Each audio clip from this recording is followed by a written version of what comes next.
It's Monday. You know what that means. What better way to start a new week than with your favorite sports podcast? Back in the man cave, Flex on Podcast, only place giving you sports how you want to need it, including our Sports and Blackness series with some entrepreneurs in the clothing apparel game, taking the fashion world by storm. The gang's all here. We're going to look forward to Roger's favorite time of the year. Yes, the NFL Combine, and we're going to get a look at some of the players who could be franchised by their teams. The NBA second half is underway. We'll look at that. And there was some goofiness going down with a certain former quarterback down in the A. Flex on Podcast, episode 429, Keeping It Divine. Let's get to it.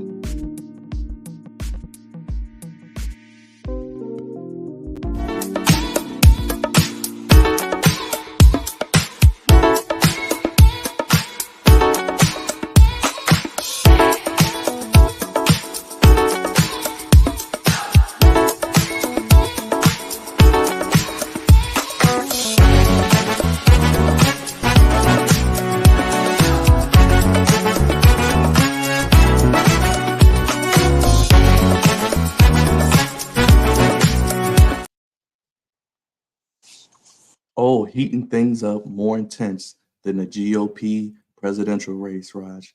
You know exactly what I'm talking about. It's the Flex on Podcast, fellas. Only place giving you sports how you want it. When you need it. Episode like that. 429, Keeping It Divine. The crew is back here yet again, concluding our Sports and Blackness series with some entrepreneurs, as I mentioned, in the fashion game, and talking about the NFL Combine, NFL storylines, free agency, franchise tags, and taking a look at the NBA second half, as well as some other topics sprinkled in. As always, make sure you follow us at Flex on One, Twitter, Instagram, and that Facebook page. If you guys are watching us for the first time, go over to the YouTube if you haven't already. Subscribe, hit the like button, watch some of our videos, and leave a couple comments. Let us know what you think. If you want to be a guest, you can email us at theflexzone1@gmail.com. Guest ideas, anything you would like to see in this show added as well.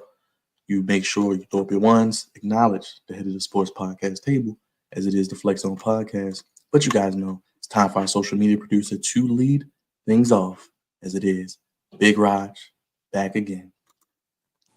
What's going on, everybody? This is your boy, Big Rod. Finish him, Daddy. Daddy will always finish him. Daddy's always going to finish him. But this is your boy, Big Raj, back with another one.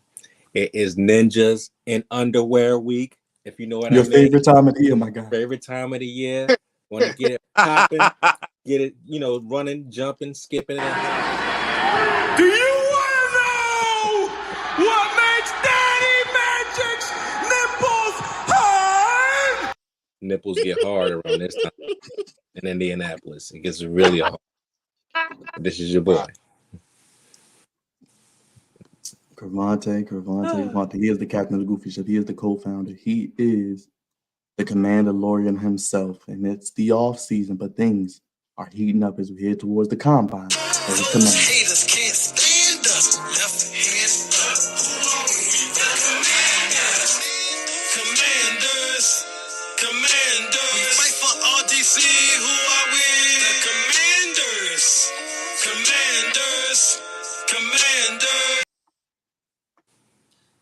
I hate how fake it looks like y'all really into it. I hate it so much.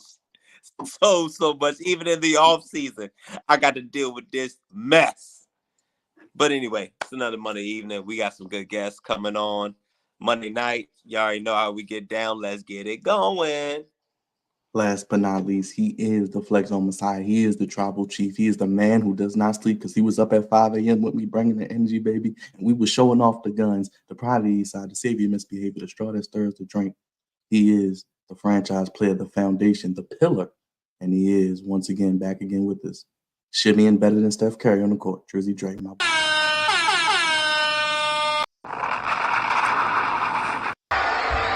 Acknowledge me. I love it, man. Great over the weekend, man. Shout out to you, B Dog, Unc, for getting up at as I call it, the ass crack of dawn, because them ungodly hours we was up at. But it was really worth it. And then also, my brother Cravante, I tried to have you, baby. I hit your phone so that way you can try some of that new crown with me, but you hit me a little too late back, brother. But I got you. It's all good. We gonna get there. We gonna get there, baby. We gonna get there. Well, Drizzy Dre, Hey, we man. got some guests coming in, brother. Yeah, I'm excited for today's show.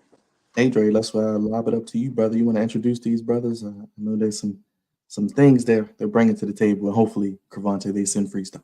Go ahead, Dre.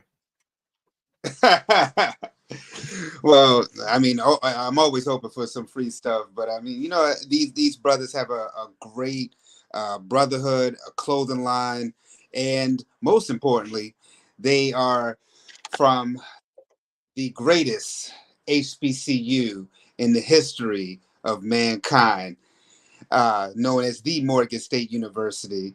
So let's bring on our special guest.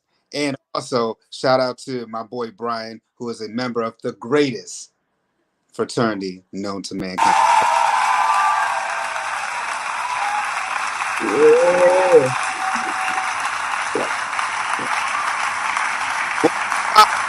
What's up, fellas? What's up?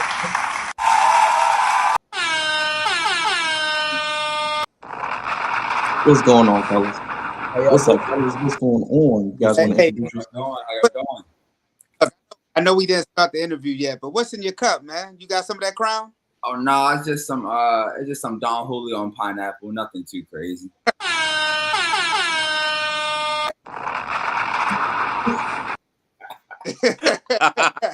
I saw you were laughing back there. Is it okay? And this is all respect, because we like to have fun on the Flex Zone, and this is not the last time you'll be up here. I got to give it to you, because I think you enjoyed this one the most. I saw you back. Finish him, Daddy. What is that from anime or a game? That it just sounds familiar. What's that from? It's from the Wonderkin show. That's Okay. what it's from. Got Yeah, with a YouTube channel, the Wonderkin show. Okay, all right. Yeah, it's a little inside thing on the Flex Zone, so we have fun with it. But introduce yourself, brother. You up here. Let the people know you got a fancy name, you got a fancy shirt. Let the people know. Let them see what you got going on. Yeah, so my name is Calvin Brown, but I do go by myself, Cal. I am a founder and co-CEO of the clothing brand called By Myself or Nothing LLC. It's a clothing brand based out of Baltimore as well as Southeast DC. We make everything head to toe, but right now I do have on the upcoming By Myself or Nothing T-shirt. Cool little logo. Size large, good brother. Size large. Send one over. So these unreleased, and I decided I'm gonna test the unreleased, and he tests something that we have dropped already. But yeah, I just want to say thank you for welcoming us onto our platform, and I look forward to having a cool, engaging conversation. Yes, sir. Let's bring up your running mate, one of your running mates. I'm gonna let him introduce himself. He got the green screen working. He's already drinking up the next design. Let's go ahead. What's going on? Yeah. I'm trying to be on point. What's up, fellas? My name is Brian Stokes Jr. I go by myself B. Based out of Baltimore. Again, as Drake said, I'm co-CEO of By Myself or Nothing. My brand, we started out in 2020 officially as an LLC. So right when COVID started. And then we've been able to do so much in terms of just clothing, footwear, accessories. So I'm happy for the opportunity. Thank you all for allowing us to be on here. And it's By Myself or Nothing versus the world. I got our Me, Myself, and I hoodie on right now. So this is one of the hoodies that got satin in the hood. Oh yeah, size large, good brother. Birthday coming up in 2 weeks. This is one of the hoodies you could take a nap in and your hair still look good. So Yeah. Let's get to it, fellas. So y'all want to tell y'all story. Y'all said y'all started in 2020 during COVID. How did y'all get started? What made y'all come up with the name, and how have you seen, I guess, the growth since dealing with those tough times to now, 4 years later? Yeah, so I mean, I can get started with that question. So before By Myself was anything that you can really put on and touch, it started off as something you could just feel. I guess it was an emotional movement. And And I want to say, let's see here, 2014, 2015. I had endured a few things in my life that I guess you could say made me feel alone in every aspect, physically, mentally, spiritually, emotionally.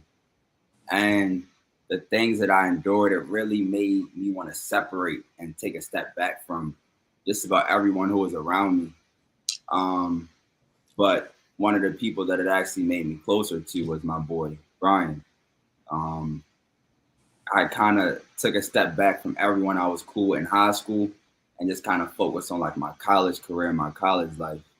And Brian and I had a business administration major, and Brian's major was accounting. So we had like every class together pretty much. So we spending like every day together. So although I do feel alone in a sense, I'm building this bond with my boy Beezy. And I want to say by the time we became seniors, I was always into clothing.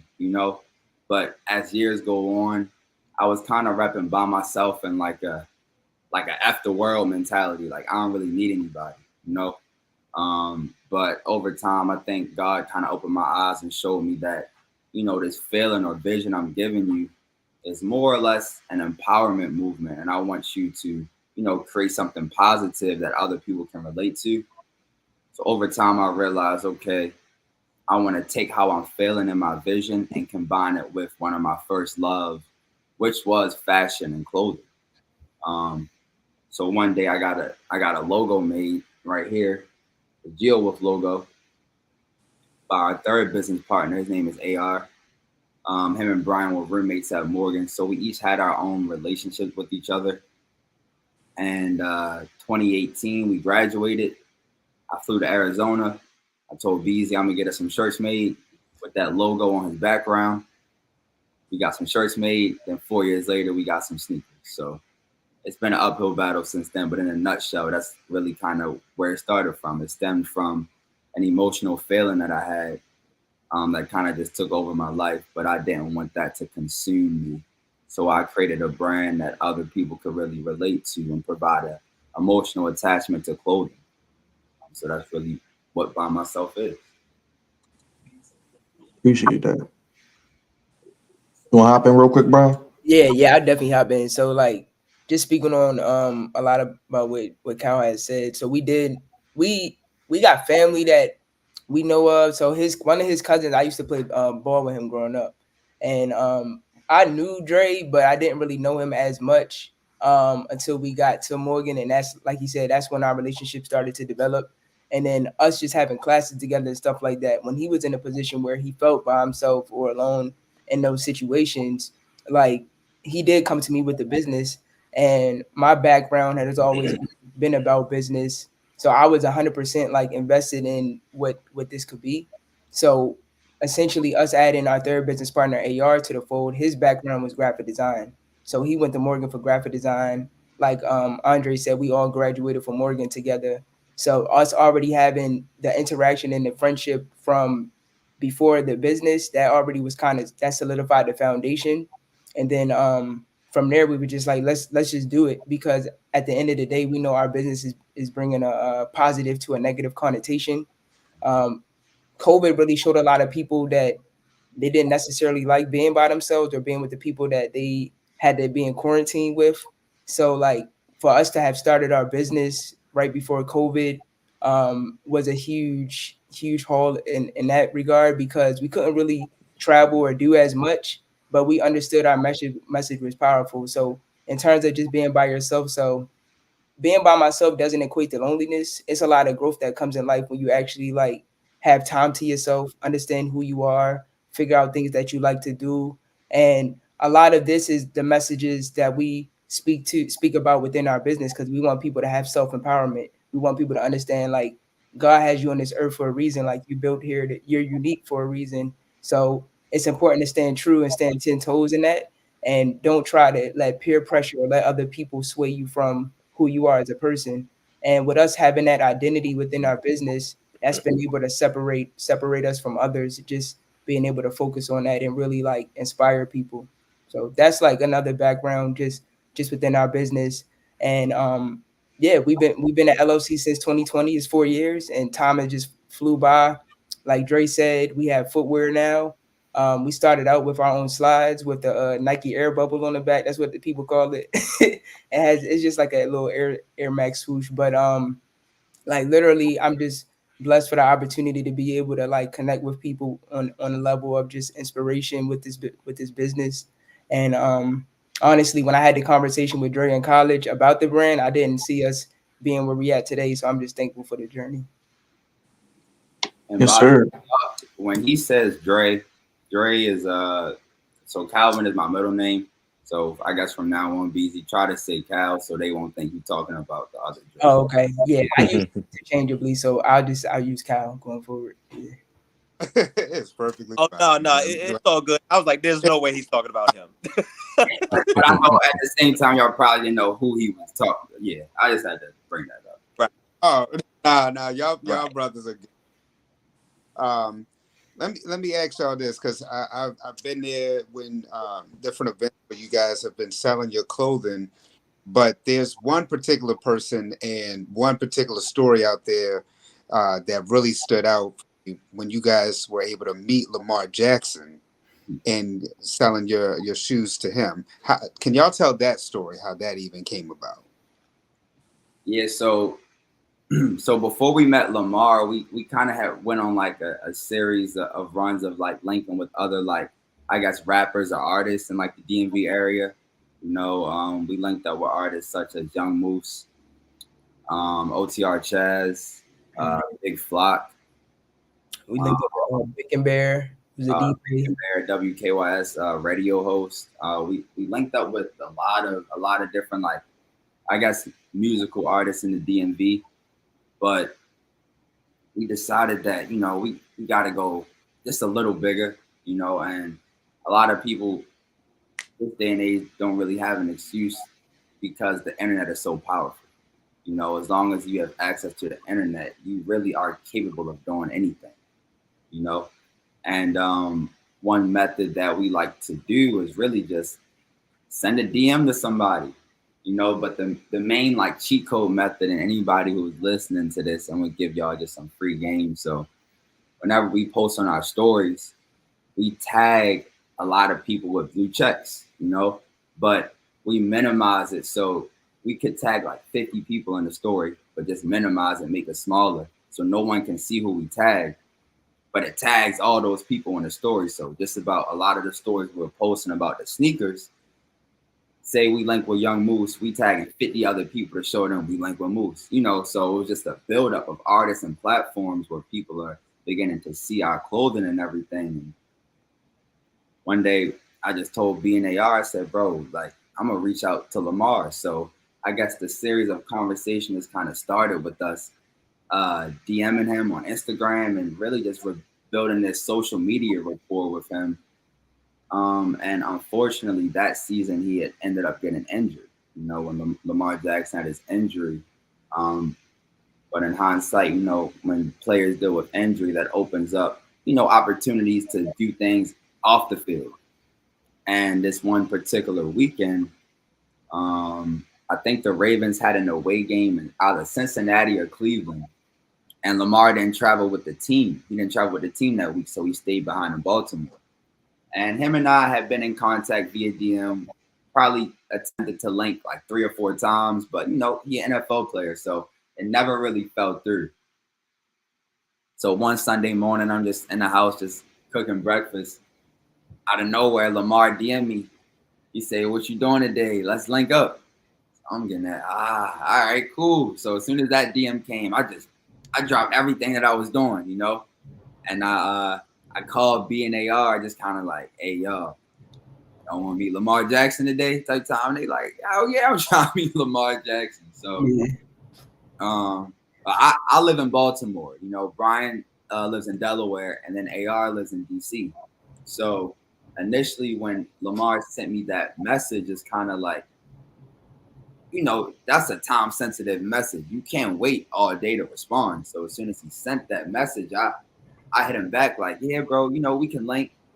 Like, and he talking about linking in like 20 minutes, but this brand just isn't my brand. And I know where we got when we got to where we got at that point in time, it was a collective effort. You know, we're a team, and there was nothing inside of me that felt like, oh, I'm about to go link with Lamar by myself because he ready to link now. You know, that's just not how we operate and move. We move as a team, us three as a unit. So Brian left from Delaware, started driving up to Baltimore. AR left from DC, started driving up. So I'm kind of like messaging Lamar, I guess trying to stall him in a sense, you know. And he ended up sending me his address. So I'm like, man, I can go to Lamar Jackson house today, and who knows how this might go. You know? I'm getting that damn like y'all lucky I love y'all because I could be playing 2K with Lamar. Like, I don't know. Who knows? So he end up so I'm waiting for them to get there and he keep messaging me like, you know, like we still doing it. I'm like, yeah, I'm getting dressed. I'm just saying anything to try to stall. So finally AR gets up here from DC and Lamar ended up hitting me and he like, hey, I'm about to leave from my crib. If you still want to link today, meet me at this location. So the location he sent me ended up being the 7-Eleven in Owens Mills. Kind of near, I guess, like their practice facility, the closest 7-Eleven to their practice facility in Owens Mills. So we get there and we meet him there, and no pun intended, he was by himself. Talking about no security, no friend, no girl, no nothing. Like he just pulled up off the humble alone, and to me that really showed me, you know, he big trust, and that showed me he trusted us. You know, he trusted that I wasn't finna give out his location and say, hey, meet everybody, Lamar finna be here. Or nah, you know, we built a rapport over a few weeks, and you know, he saw our business page and he see that, you know, we just some young black entrepreneurial men who trying to, you know, just make a difference with the products and services that we're offering to Baltimore. And you know, it just went from there. We got out the car, we linked with him, and Lamar stayed at 7-Eleven and talked to us for a good 2 to 3 hours. It wasn't just a quick, oh, here go the shoes, here go the picture, we out. Nah, like he stayed, and pretty much this conversation I'm having with y'all about the brand's founding, we told Lamar everything about the brand from beginning up until the date we had met him.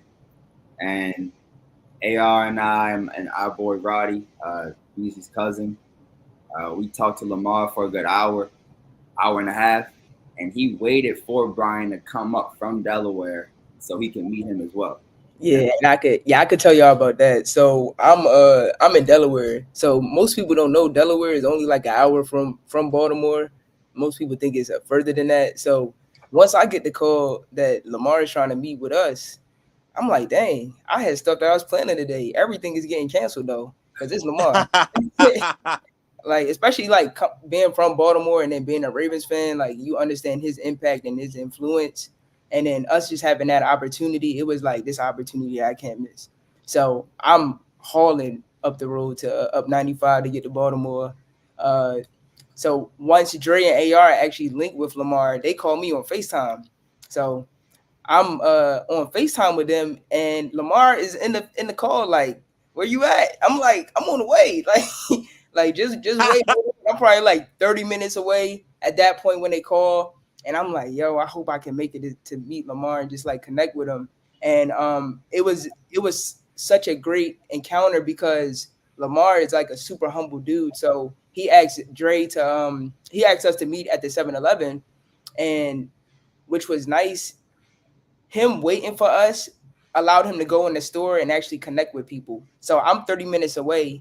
He went in the 7-Eleven real quick and he was taking pictures with people, signing autographs, just showing a lot of love. So that gave me enough time to actually get to the 7-Eleven to meet him as well.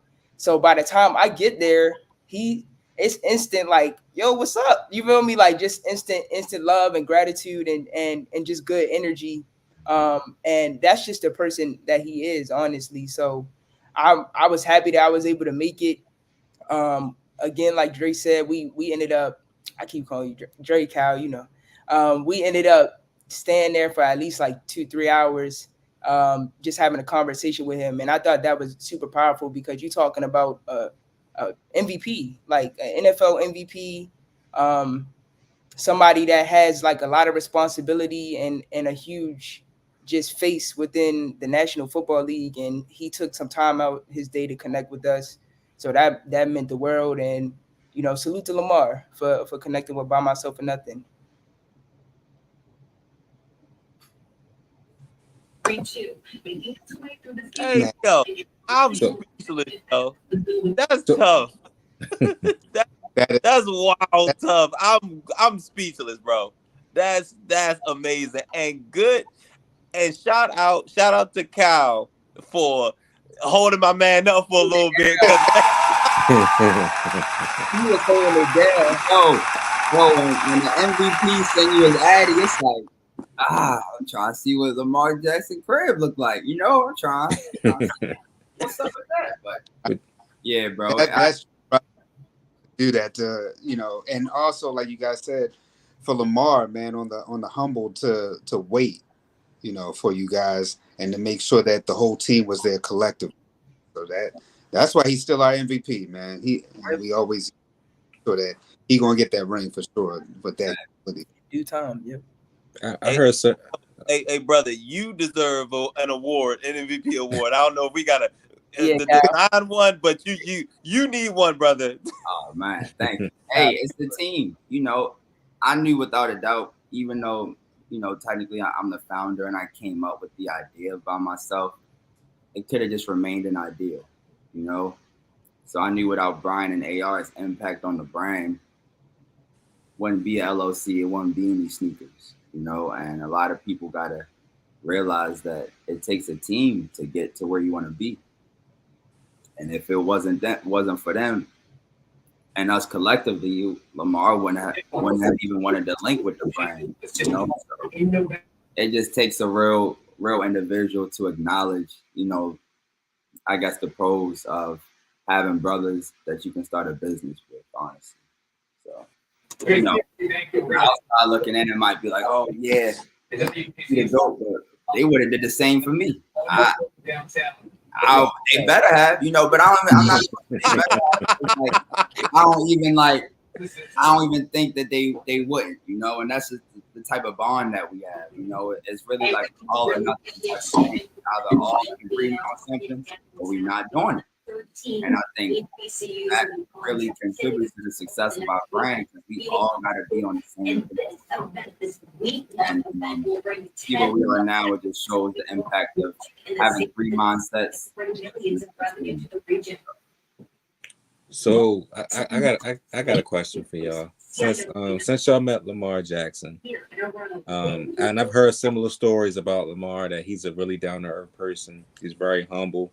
He actually will wait for you if you you know, and take his time and do all of that. But after you met Lamar Jackson, did that help the brand? Well, did it help y'all brand go up a little bit further? Did he buy a lot of product or what? You know, it helped the brand in several ways. You know, I mean to us. So this happened what? This happened in December of 2022. We now 2 calendar years later, and we still talking about this. It's forever. It stamped us. Honestly, it's not too many brands, you know.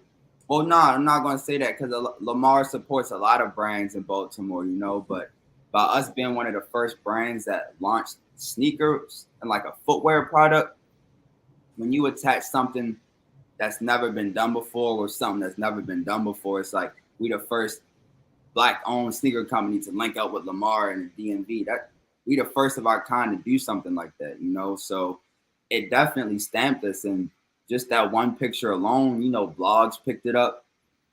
A lot of blogs picked it up to the point where people already wanted our sneakers based off the product that's been fire itself. But once you get like that official stamp from the QB1 of the Baltimore Ravens, who had just came off his MVP season, who don't want that sneaker that he holding up in the picture standing next to us. So it definitely helped the brand, mainly in terms of like, all right, it's kind of hard to trust a brand where it's like I don't know about their sneakers. I don't know the quality. I don't know this. I don't know that. But when he's standing there with our product, all that goes out the window to all right. If Lamar got him, I definitely want him. Not saying that they didn't before, but it was just that extra stamp of approval, and that has just transcended on up until today. It definitely helped with sales, and I guess just the overall expansion of the brand for sure. But Yeah, yeah. I just say one more to that point. Like our social media presence also increased a lot through that interaction. So I know we had mentioned like blogs and stuff like that, but a lot of people that were following us were more in tune. So like we do a lot of tracking within our social media. Like we like look at all of that stuff because marketing is very important. Um, so we noticed like the boom from us connecting with him. And down to, so we have the shoes that we actually showcased. We had released a pre-order for, and we received like additional pre-orders because of Lamar. And like Dre said, like that just goes down to the sales. Um, and honestly, like we are going to be in an even better position for this year just based off of the connections that we're continuously making. Like Lamar was a huge connection, but I don't want to belittle a lot of the other connections that we made too. Like everybody that God places in front of us is for a reason. So like Lamar was somebody that he put our business into the view for Lamar, and hopefully we can continue to connect with him. I say all that because the latest shoe that we have for pre-order, we actually created it based on a recommendation from Lamar. So like our shoes called the High Tides. It's like the lavender colorway. It's different silhouettes of purple, and that was something that we showcased to Lamar when we originally met him, and that was a lot of the push and drive to why we actually released him first. So definitely, his influence to just social media, some of our pre-order sales, and then just like the impact of like the design of a colorway was one of just the collaborations that we've had. So definitely wanted to big up him and big up my guys Cal and AR too, because again, like all three of us collectively, is it makes it not as stressful to run a business because we all, in addition to running a business, we all have our own jobs outside of by myself too. So, and we all live in different states. You know, I'm in Delaware, AR's in DC, Cal's in Baltimore. So we have to manage our time accordingly. But I'm happy that day we was able to make everything work to meet him. Solid stuff. Appreciate it. Man, so how did you guys? You said that Lamar helped with that design, but your other designs with like your bags, your hoodies, how did those designs come about for you guys? Yeah, we collaborate a lot. So from when we started within our business, um, our goal was to put a lot of messaging into our clothing. So we started out with a lot of collections, and we've done heat press. So we've heat pressed our own materials. We've done direct to garment. We've done screen printing. We've tested out a lot of different areas in our garments. In addition to the bags, so we do a lot of manufactured goods a little bit more now, which is why you'll see like our crossbody bags and some of our sneakers. So this has all just been trial and error and learning through the industry of clothing. This is something that we have been getting experience over time with. But in terms of the products, we all collectively talk about the products. We talk about what we want to release and when we want to release them.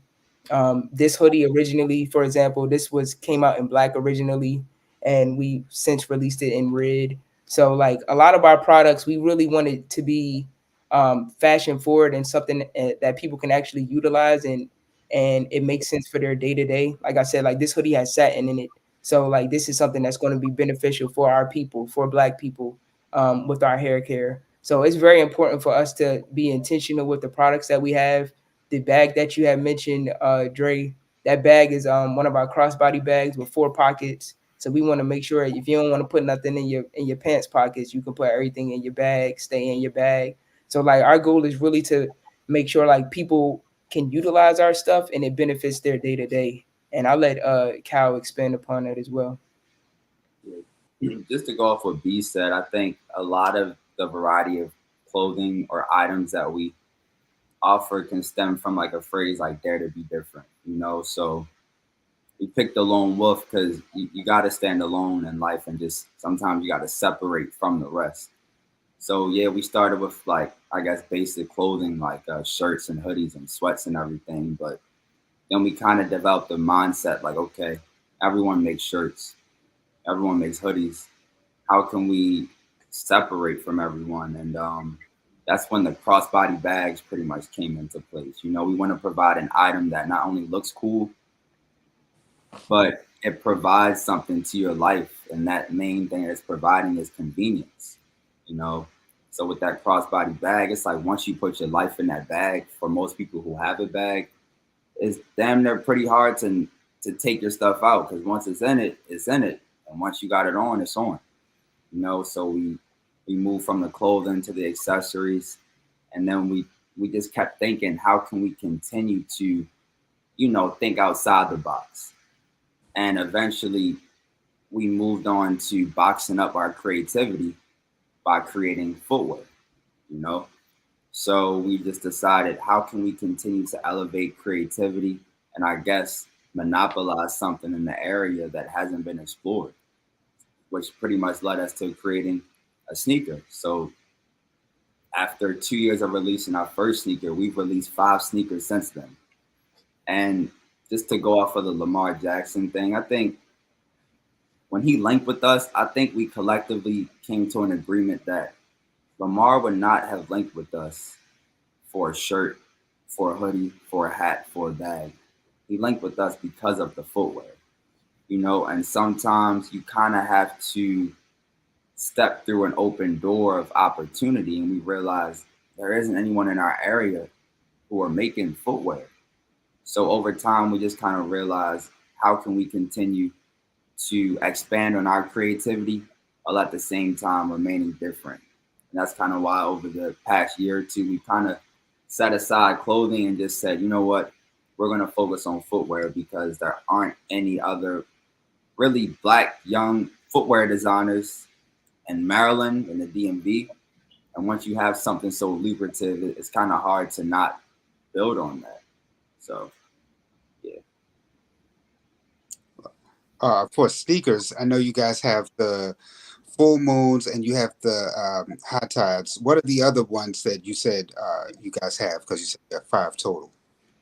Yeah, so the first shoe that we originally had released was the full moons, and it was pretty much a manifestation. If Nike ever like reached out to us and asked us to create our own custom SB, what would we come up with? And that was pretty much what we came up with the full moons, and that was our first introduction into like the whole just footwear process. And we did pre-orders, so we successfully completed 3 pre-orders. Within I'll say a year and a half span. And from that point, we introduced 2 high tops. So we have 2 high top SBs called the Hunts and the Praise. That AR, our graphic designer, he designed each and every one of these shoes from top to bottom. And both of those sneakers did really well in the pre-order. And then we had took a step back and said that we really wanted to have a sneaker that really identified our brand for just our originality. And then we really wanted to have a sneaker that was 100% just our footwear. And then that's how we ended up coming up with the Flow Walkers and then the High Tides. So the High Tides are just a high top version of the Flow Walkers. And we have both of these sneakers out for pre-orders right now. So y'all see that website behind me. Tap that and get y'all some sneakers. I just wanted to show y'all the first 3 sneakers that we released. Can y'all see these? Yep. All right, so this first sneaker on the right, the gray, hold on. All right, the gray pair, the low top, those are the full moons, and those pretty much embody a wolf. So we pretty much took a wolf and threw it on a pair of sneakers. So you see the faux wolf fur.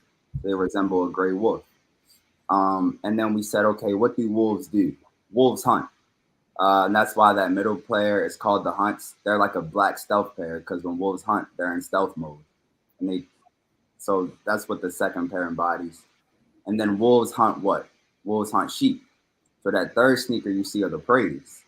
Those pretty much embody sheep on your foot. So this in total was called the Wolfpack collection. And this is just another testament to what we do. Everything we do is symbolic. It has meaning. So we pretty much went from the wolf howling to the moon. The Nike swoosh is literally the wolf howling to the moon. So we went from the wolf howling to the moon to our new silhouette, the Flow Walkers. The wolf is actually walking on the moon. I can show you guys. So these are our high tides. And as you can see, the logo is the wolf walking on the moon. And then you have the stars embroidered. And as you guys may know, the gravitational pull of the moon creates high tides. And it's actually 3M trimming around the sneaker that creates like waves. So everything we do has a lot of symbolism behind it. But this is our newest sneaker release right here, the Lavender High Tides.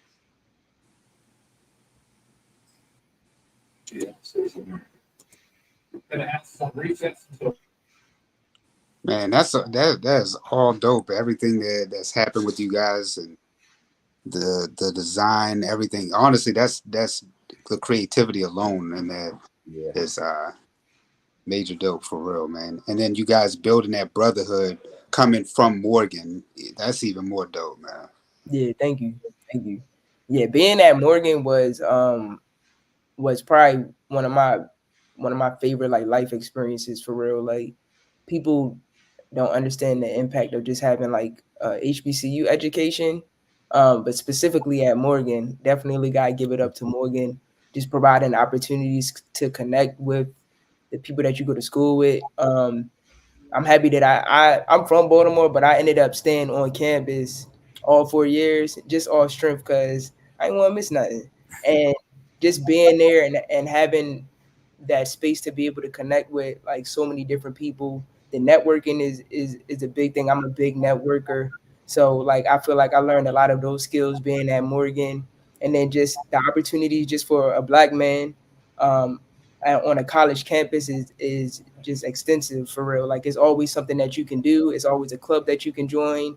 Um, and I just really thank Morgan for allowing us to be able to one like create that bond on their campus, but be able to have brothers that I've met that I can actually start a business and start a career with. So it's just like having an HBCU experience is second to none.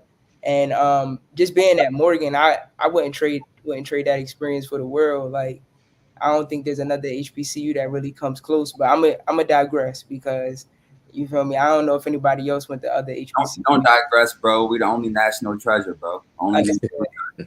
Understood. I mean, we from Oregon as well. We're part of the Oh, Morgan okay. family. All right. We on the same page. Yeah, we're on the same page. Yeah, majority of us were from Morgan.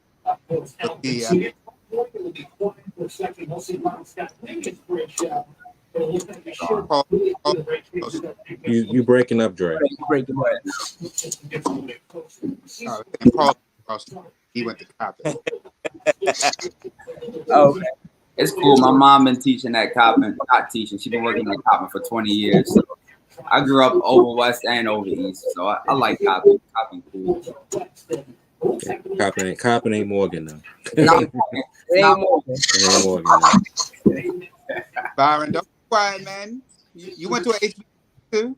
Hey, I went to Delaware State. I'm just chilling, man. Oh, I'm cool with Delaware State. You good? Delaware State, you chilling. You The chilling. only HBCU in Delaware. Okay. Yeah, something slight, but In fact, this is how this show got started at Morgan, by the way. Okay. Yeah, another great example of how that bond created, something bigger than yourselves, What year did y'all graduate from Morgan? I graduated in 14. Okay. Too far, bro. Like That's too far. good. Nah, 2011. Okay. 2013. Okay. Yeah, we're both class of 2018. Yeah, so when we was Dang, doing this, dang, when we Rod, you was doing the sound show old. up, when we was doing the show up there, y'all was going to school while we was doing the show up there. Yeah, not facts. Nah, it's So what has been the best thing y'all can say about, starting the Flex Zone podcast? Ups, downs, what can y'all say about it? you know what, for this one, I'm gonna give it to Cravante to answer that one, because a lot of the times over the years I've said it. I'm gonna let Cravante have this one, man, because that's my right hand. My gosh, you guys talk about getting like close, bring that brotherhood, bring you guys closer. It's an absolute fact, because I tell you, I fight like on a weekly basis. Me and Dre, so straight up, me and Dre don't agree on anything. Oh, Nothing. man. Like absolutely nothing. When it comes to sports, we agree on nothing. And it fueled our fire to keep on doing it, because it's like it was gold.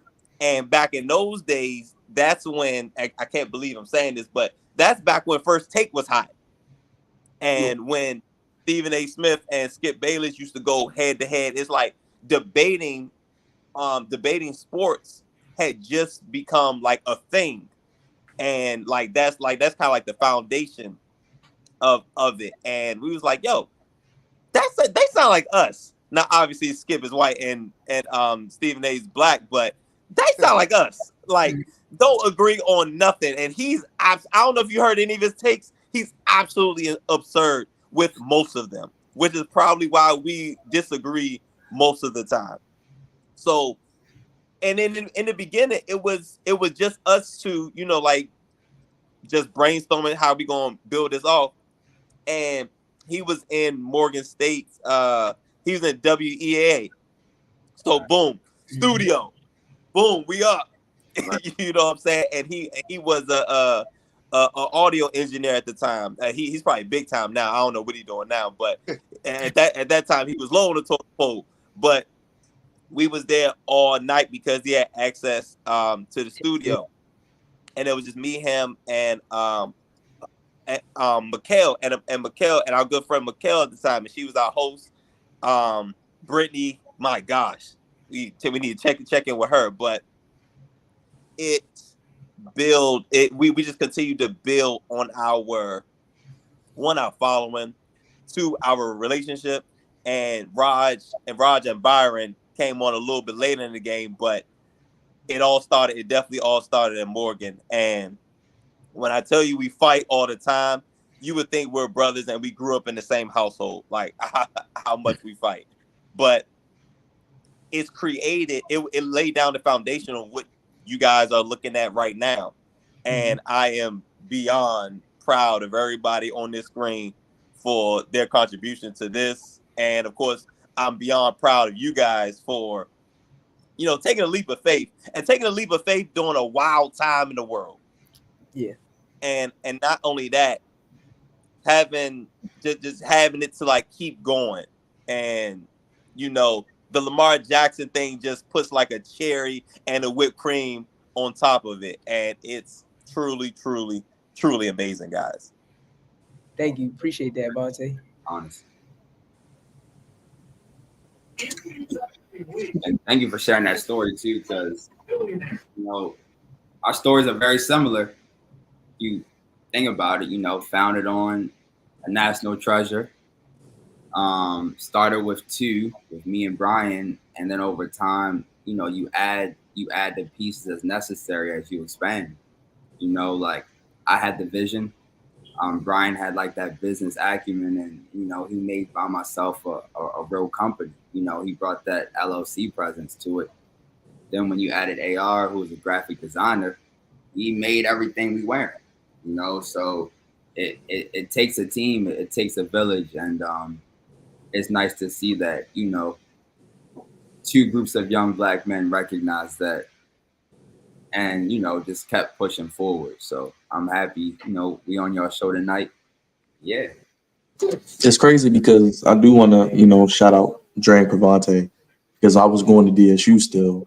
They're a lot older than me, so I'm in y'all age bracket. But Wow, all I that, was yo. going back and forth to school, and then they ended up asking me to come on the show, so I was a guest, and then we just hit it off. So then they had me come back every time I was on break, and then when we transitioned a little bit, they were like, "You want to host?" I was like, "Okay, cool," because I was doing like play-by-play for like DSU stuff, so I would see Dre at the games and stuff. But I said it to say 2020, Raj in the middle right here, one with all the funny intros. He got inspiration, and we started branching out to YouTube, and really during the time where we couldn't meet in the studio, then we kind of pushed to YouTube, and that's kind of how we got to where we at today. So definitely shout out to Dre Cavante and definitely Roger for taking us up another level and then adjusting with the times, and then just taking the ball and running with it. So yeah, definitely shout out to 2020 was a crazy year, but a lot of good things came from it.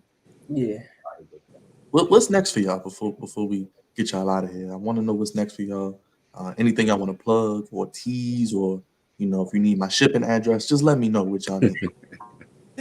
So literally what's next, on Wednesday, we will be, well, B, you can tell them what's happening on Wednesday. Okay, yeah, no worries. So I had mentioned that we all have our own jobs outside of what we do By Myself, and I work at Chase in Delaware as a senior marketing strategy associate. And for Black History Month, they asked me, and this is the second time I'm doing this, but they asked us to have put on a fashion show at the location in Delaware. So on Wednesday we'll be doing the fashion show at the JP Morgan Chase location. So in the past we've done a variety of fashion shows. I say 2 years ago in 2022 we won Atlantic City Fashion Week's Designer of the Year. So we do it like you talk about just adjusting. Like we've been able to adjust a lot within our brand too, just with the different times, and again just exploring different avenues where we can expand our business. But that's what we'll be doing on Wednesday. Our goal this year is to do a lot more community impact and involvement. So this, I'll say 2 weeks ago, we were just at the Baltimore Collegiate School for Boys, where we were able to do a presentation of entrepreneurship and how to start your own clothing brand to the seventh and eighth graders at the school. So that was an amazing experience, and we look forward to building that partnership there. So that's really our goals from like a community involvement and just really tying in our our work lives within our entrepreneur lives. So like our 9 to 5 to our 5 to 9. And I'll let Dre speak more about the products that we're looking at doing. Yeah. So in regards to the products, outside of footwear, because we're pushing our two pre-order releases from the High Ties and the Flow Walkers, the two sneakers I showed you guys on my phone earlier. But what's next clothing wise are these t-shirts right here that we'll be dropping. By Myself or Nothing. And actually this one of the first t-shirts with the hidden zipper pocket. Oh, That's snap. dope. I like that. Blow it up. Byron, blow it up. I like that. I like that. That's dope. So, Put your lenses in there. And the cool thing about this drop is all handmade t-shirts, and we'll be releasing 6 colorways in these. So Ooh. I'll give y'all a sneak peek. Tough. And that's really nice. Our main goal is to really match up a lot of, so just to give y'all a hint, a lot of the upcoming sneaker colorways will be matching these shirts perfectly. So I don't want to show y'all the exact sneaker, but in terms of sneakers, stay tuned. Our third business partner, AR, loves to say this, and if he was on this podcast, he would have said it 10 times. We're just getting started. So I promise him I'll let anybody who I come across know we're literally just getting started. And we're definitely gonna have to run this back for a time period when he's available, because you guys only got 66% of By Myself, and there's only so much you can talk about in an hour. There's still so much about the brand and stories and achievements and failures that we could share with everyone. I know today we were sticking to the basis of the story, but we're literally just getting started. And just about anything AR thinks of in his mind when he puts it on the computer, however it looks on the computer is exactly how it'll come out in person. So I showed y'all those T-shirts on that print, and literally how the white multicolored T-shirt look is exactly how it comes out. So just be on the lookout, because we didn't know 3 years ago we were going to drop sneakers. So when you ask what's next, sometimes we don't even know until it's in front of us, and it's like, damn, this is what's next. So just stay tuned.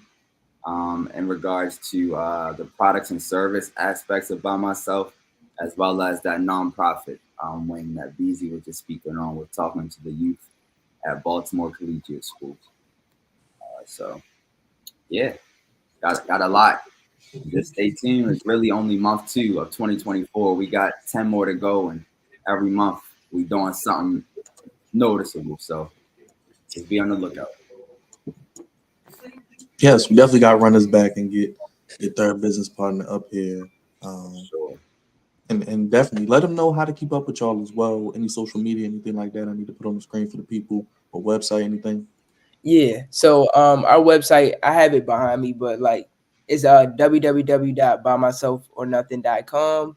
So BYMYSELFORNOTHING.com. Our social media is the same tag at By Myself or Nothing on Instagram and Facebook. You'll be able to find our personal Instagrams on there as well. But I'm By Myself B. Cal is By Myself Cal, and then our third business partner AR, his at name is By Myself AR. We have TikTok, Instagram, Facebook, Twitter. We take all methods of payment too. Cash App, Venmo, credit card, all of that. We offer Shop Pay, Shop Pay. so people can pay in installments. We really for the people. Yeah, for real. Mm-hmm. So, yeah. Yeah, Well, thank fellas, y'all for yeah, having thank y'all for being here. We definitely gonna run this back. Yeah, definitely got to get all three of y'all on here. Put your hands together. For By Myself Kyle, By Myself B. Shout out to AR. I know he was not here. Make sure y'all check out their website, bymyselfornothing.com. Shop their gear, and we're gonna have to get y'all to collab with your first podcast, the Flex Zone podcast. We're gonna have to set that up. A little tease for the people. Yeah, definitely Drop set that. that up. We appreciate Drop that in. y'all Yeah, because time, we man. definitely want to try to get some merch. So we're trying to branch out. That's our next level, as you would say. So we'll definitely keep you guys posted on that. But definitely we'll have all three of you back. Let us know your availability, and we'll definitely get you in. I appreciate you guys. Of course. Thank you. Appreciate Yes, sir. you. Thank Shout out you. to the Flex Zone. Shout out to all MXU graduates, and shout out to the Ravens too.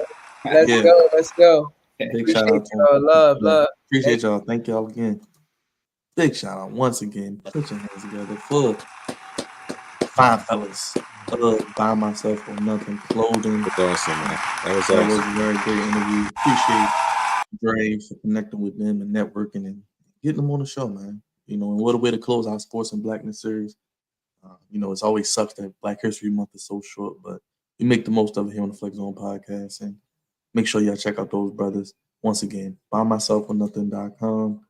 The Instagram, the Facebook is all the same. Check them out, support them, and they have installment plans. So for all you, tax time, vanity, pop out, fake scam artists, you can use your tax return and get you some drip. All right, get yourself right as we're heading into the spring and the summer. But Raj, it is time to transition to sports, and it's time to talk about your favorite time of the year. Oh, You say Lord. Ninjas in Underwear Week. It is time. Oh For Lord. the NFL scouting combine. What are you looking forward to seeing starting tomorrow? But I think the on-field workouts don't start till Thursday. Yeah, the on-field workouts don't start till Thursday. But, it's just your typical guys in underwear doing what they usually do best, and that's doing drills. I want to see if Caleb Williams is going to participate. He might not. Doesn't Nope. really matter. He's going to be the number one pick anyway. Marvin Harrison Jr. I want to see what his 40 time looks like. Nope. Hey, if he don't do it, then that's fine as well. But also, a lot of guys that just you need to just pay attention because we have 8 draft picks, I believe, Byron, this year. Go Google it. Go. Wait. I missed it. Wait, what? Yes, 8 draft picks. Yes, 8. I'm sorry. Oh.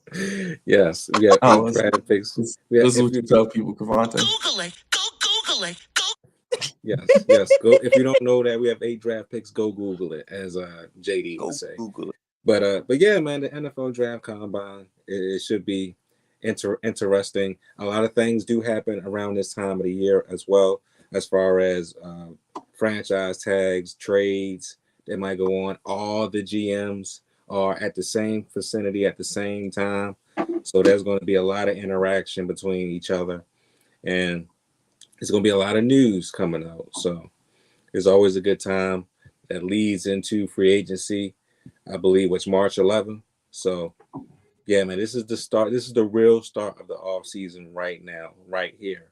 So this is where it all gets started at. So not just the on-field drills with the dudes in underwear, but also the league gets together and they talk about things and do certain things.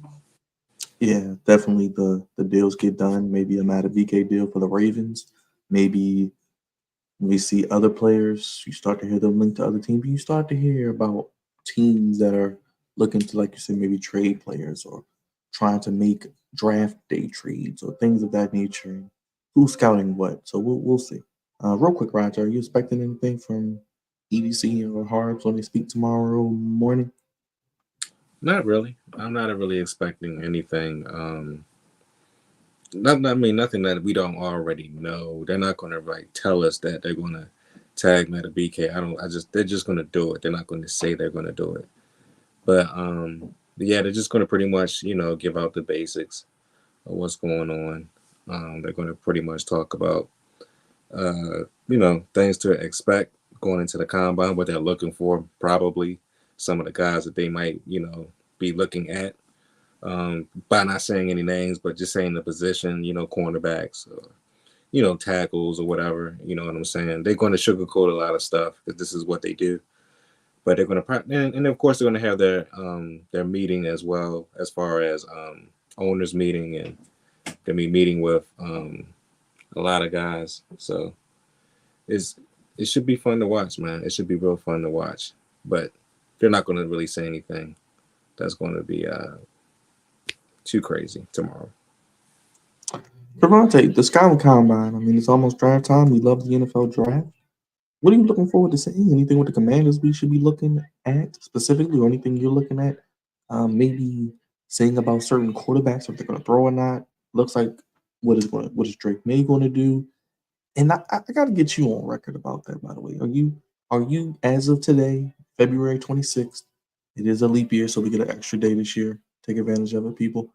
How do you feel about this debate about what you guys should do if you stay at number 2, which I think you will, because I think the Bears will just cave in and take Caleb Williams, and I think we'll get a Justin Fields trade to where we'll see how free agency shakes out. But how do you feel about the Scouting Combine and any quarterback you would like to see throw, work out, and are you all in on Jaden Daniels? You okay with Drake May, even though you got another North Carolina quarterback and Sam Howell, who was, well, he got beat up. The offensive line wasn't very good either, but a lot of cap room and money in DC.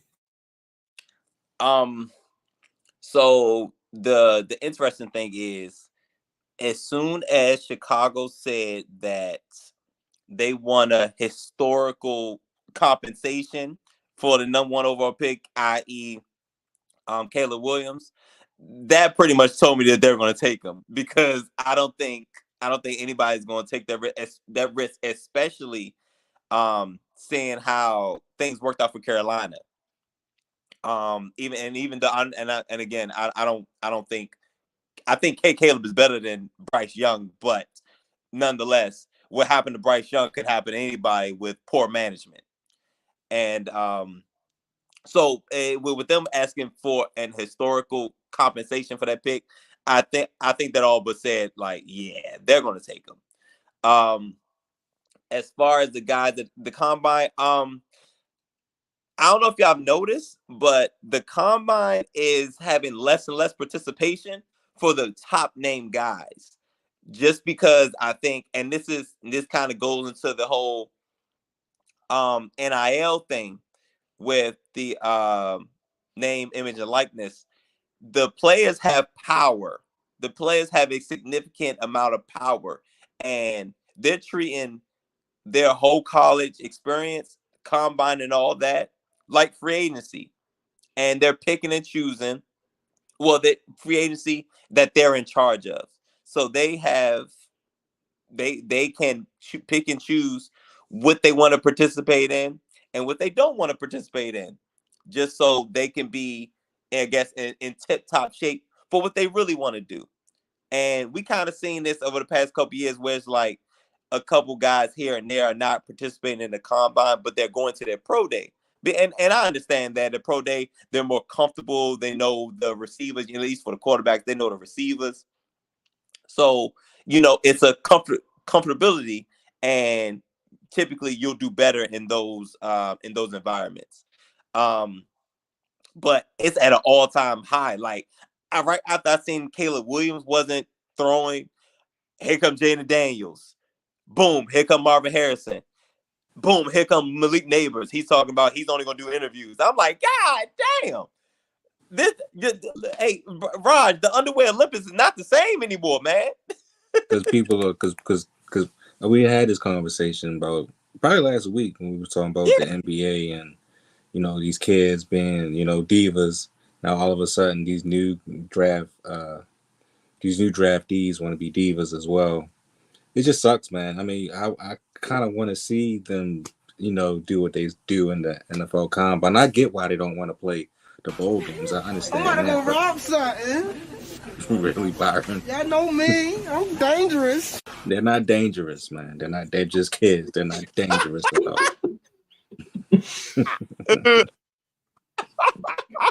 I hadn't used it in a while. It was appropriate. Talking about diva. All right. So,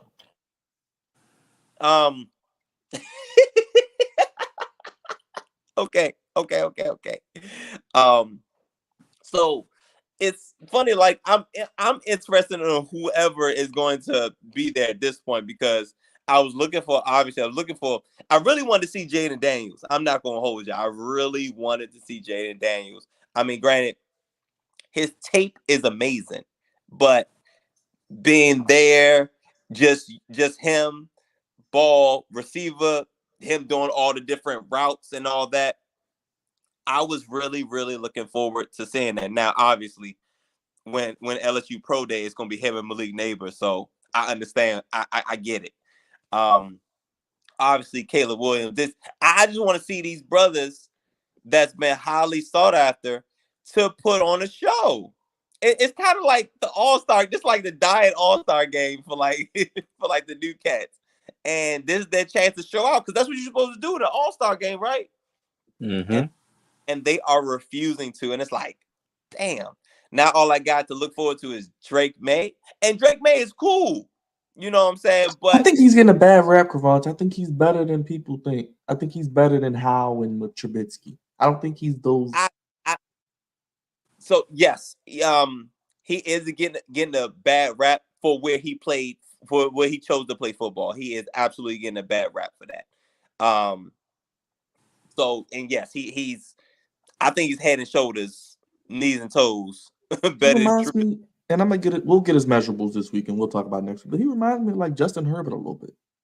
No, absolutely. That is his comp. His comp is Justin Herbert, and if he can, and Raj, Byron, at some point we're going to get into the draft profiles. But I was just thinking about that. We may have to. A lot of quarterbacks. We'll have to start early. Maybe as soon as the combine is over, start playing some of those. Because so many of them. We got at least 5, 6. Do like 5 a week. That way we got some put away, and then by the time we get to April, we did about 30 to 40 people. Nice I mean, little content. once y'all start them, I can start putting them out. So Oh, it makes it easier. Yeah, as Not soon a as we probably after these pro days, they're usually over in mid-March. So yeah, probably by mid-March, yeah, around the tournament. Okay. Yeah, that's cool. We'll do that. But Drake May sneak peek one of my because I've kind of started looking at the quarterbacks already.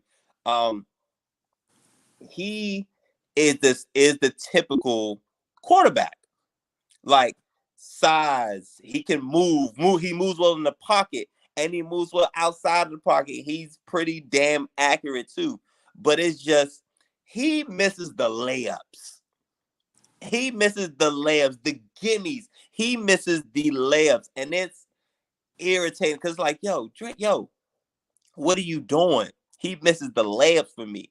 But I feel like with good coaching, that can be cleaned up.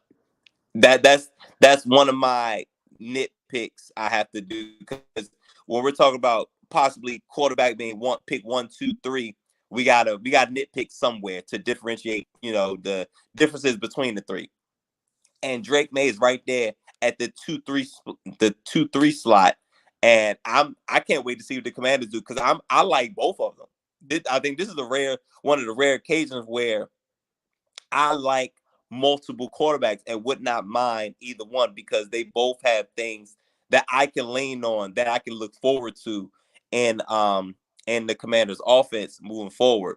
But Jaden Daniels not throwing and not pretty much not participating kind of is a stinker. Kind of stinker, but now all it means is that all eyes going to be on LSU Pro Day, and hopefully LSU USC is not on the same day. Yeah, I may do a video tomorrow talking about what I'm looking forward at the combine with the Ravens, seeing what they're looking at because there's some interesting things. Do they any receivers stand out outside of Marvin Harrison Jr.? Because I'm trying to get familiar with some of those guys. Because at 30, Right. one could fall to the Ravens. But is there any offensive lineman maybe? What about Oh, running back? Not saying they're going to take one early, but does somebody run like a 4-2 like Keaton Mitchell and they find him in the 5th or 6th round? Just stay tuned to the Jared DeCosta and Harbaugh. They might give you a couple clues of what they're looking for tomorrow. Or just trade back like I'm expecting. I mean, we'll see. Good, Cavante. oh, and also now with the top guys going about this route, like Marvin Harrison Jr. Not looking forward. He probably not gonna see him. Malik Neighbors not gonna see him. Caleb Williams, Jaden Daniels not gonna see him. This leaves the door open for some guys who are right behind. This gives some hope for like Michael Penix and Bo Nix to come, JJ McCarthy. Now, since the top two guys, well, 2 out of the top 3 guys are definitely not going to participate. This gives the opportunity to be all eyes on them, and this gives them to add to their stock. Also, Odunze and other wide receivers get to stake their claim as the number 2 and or 3, slotted receiver because now it's pretty much Marvin Harrison Jr. and then Gap, Malik Neighbors, Romo Dunze, and then it's everybody else. So this gives the opportunity to the big light is not going to be there. So now it's like, all right, this is your opportunity to stake your claim and make your draft stock rise. We shall see what happens with the combine starting tomorrow. You'll hear from GMs and coaches, but on-field workouts start Thursday through the weekend. So something to watch this weekend if you are looking for something on your television screens. And it is tag season. Tag your it. NFL teams have until March 13th to tag players. T. Higgins of the Bengals was tagged for $20 million. God Ravens damn. could tag Justin Madubuike. It'll be $22 million as well. Raj, you think they're going to tag Madubuike? Do they get a deal done? They would have until July to get a deal done. What do you think happens there? They got to keep him, right? They don't have to keep him, but it would be imperative that you do because one, he had 13 sacks during the season. He looked like he's finally starting to get it as far as being that guy that everybody thought he could have been when he came out of the draft. Was it back in 2019, I believe, or 2020? So he's finally starting to peak, and you don't want to give up on him. But also, for a long term deal, I'm not just sure about just yet. I want to tag him and see if he can do it again. I don't want to just give him all the money in the world and then he just falls flat or he just starts having down years. I want to see if he can replicate what he did this year and next year. So if I'm Eric DaCosta, I'm just giving him um, pretty much the franchise tag. But if he does get him signed, he can move some of the money around in that deal, put a lot of money on the back end. Maybe give him a good signing bonus so that it won't eat up the cap, and also I guess still renegotiate some people's money, maybe Stanley's, maybe Humphrey, maybe even Lamar himself. But I definitely see Eric DaCosta giving him the franchise tag. Now, if they get a deal done, that part I don't know, but I do see him getting the franchise tag definitely. And Matthew Lincoln, that was not confirmed. Maybe But it was also, his dad. you talking about that? I was gonna add that. No, never mind. It wasn't to not a beacon. I was gonna add that the Bengals have franchise tagged Yeah, T. Higgins. T Higgins. Yep, and So, Jamar so Chase is eligible for an extension as well. I believe it's 20.8 million for receivers and 22 for Matabike D line. where is Tyler Boyd in all of this? He's gone. I think he's a free agent. I think he's He's a gone. free agent. I guess the Bengals have made their choice. Yeah, he's a good receiver. He's just getting older, but he's a good receiver. It'll be But interesting. A lot of free agents. Go ahead. but Go other ahead, than, Ryan. other than that, I don't know who else is gonna get franchise tag. I mean, we have all these running backs that are going to be free agents. Last year Saquon Barkley got the franchise tag, but he's not going to be franchise tag this year. Derrick Henry, who's been a staple for the Tennessee Titans, even though he's 30 years old, has been one of the best running backs in the league. He's not getting franchise tag. Tony Pollard, He's who not even led, gonna be there. yeah, well, he's not going to be there because he's a free agent.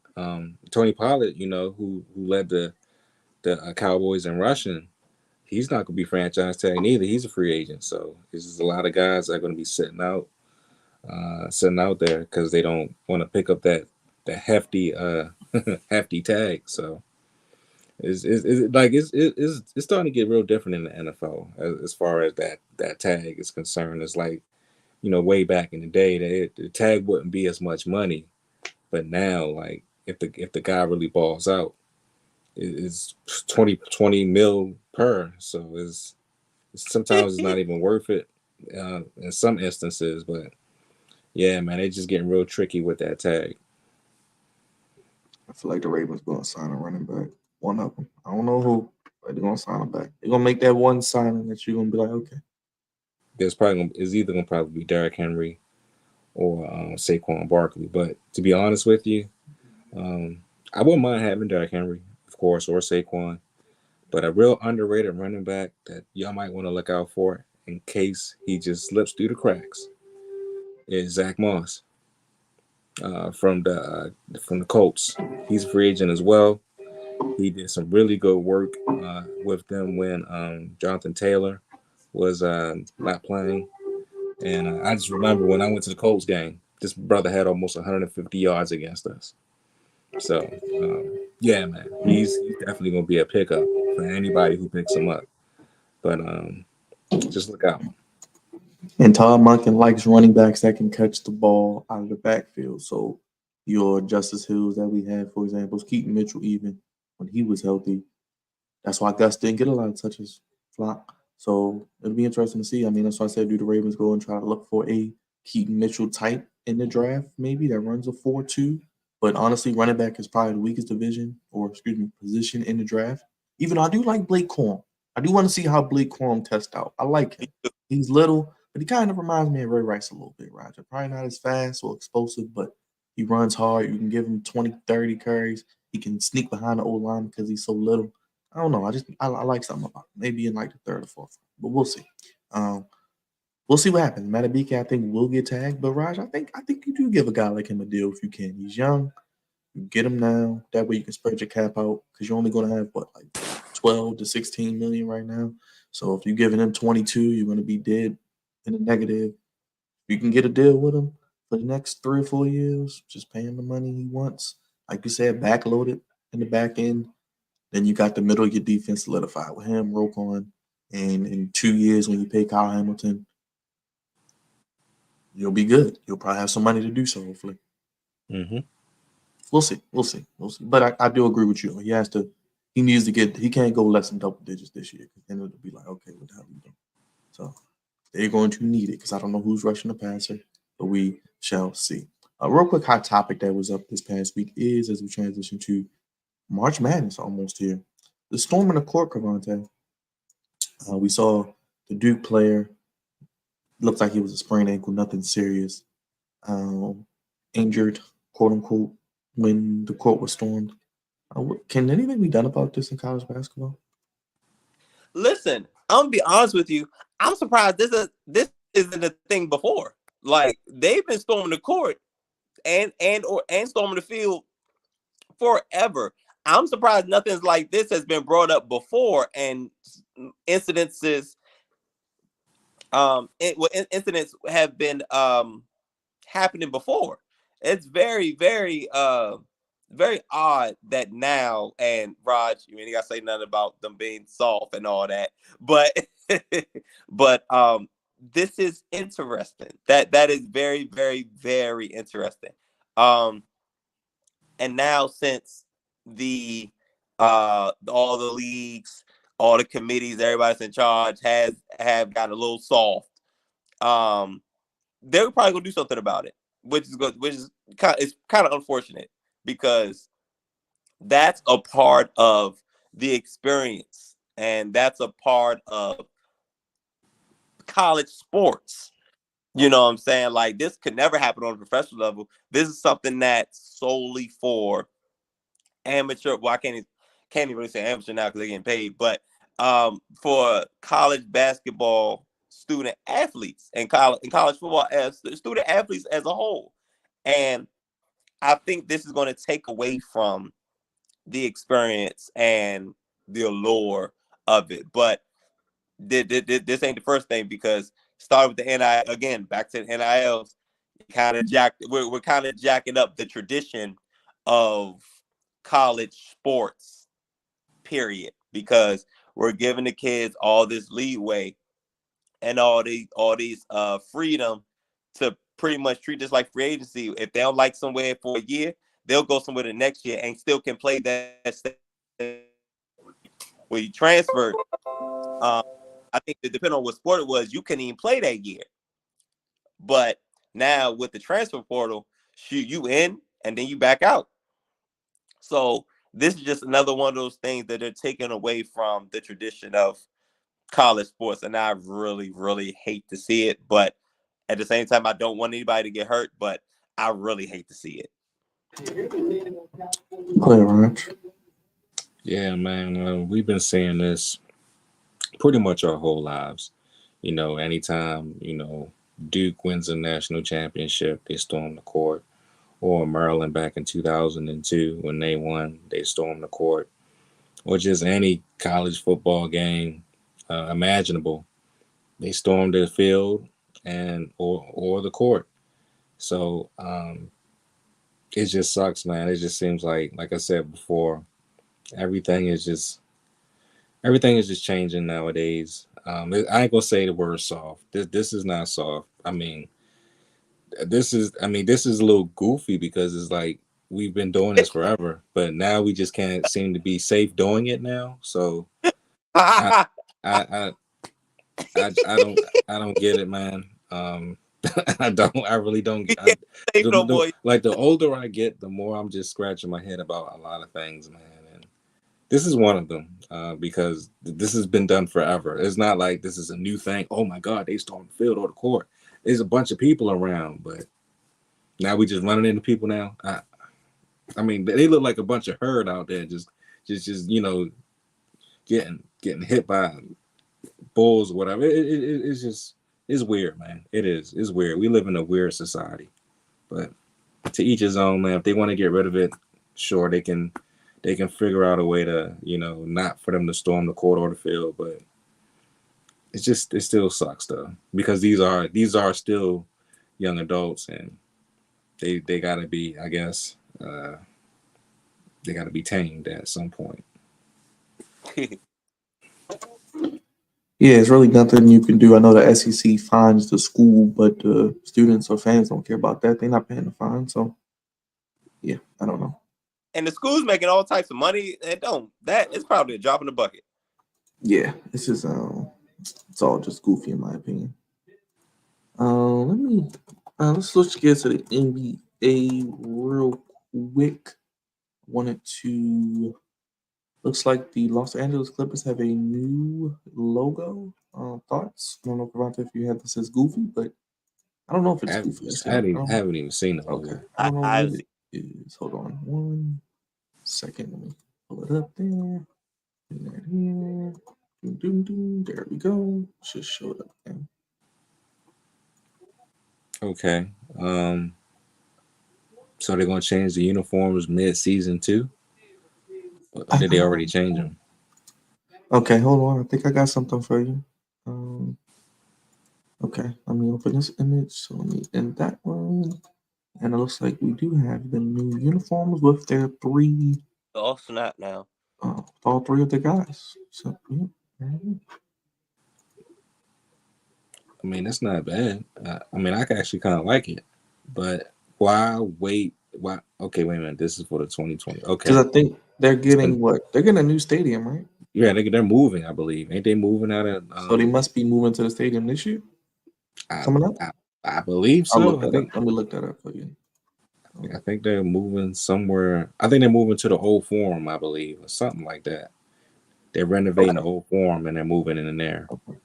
right? Ain't they going like Inglewood? Yep. So it looks like the NBA is bringing they get the 2026 All Star game, and the Clippers' new arena is set to open in time for the 2024-2025 season. It's called the New Intuit Dome.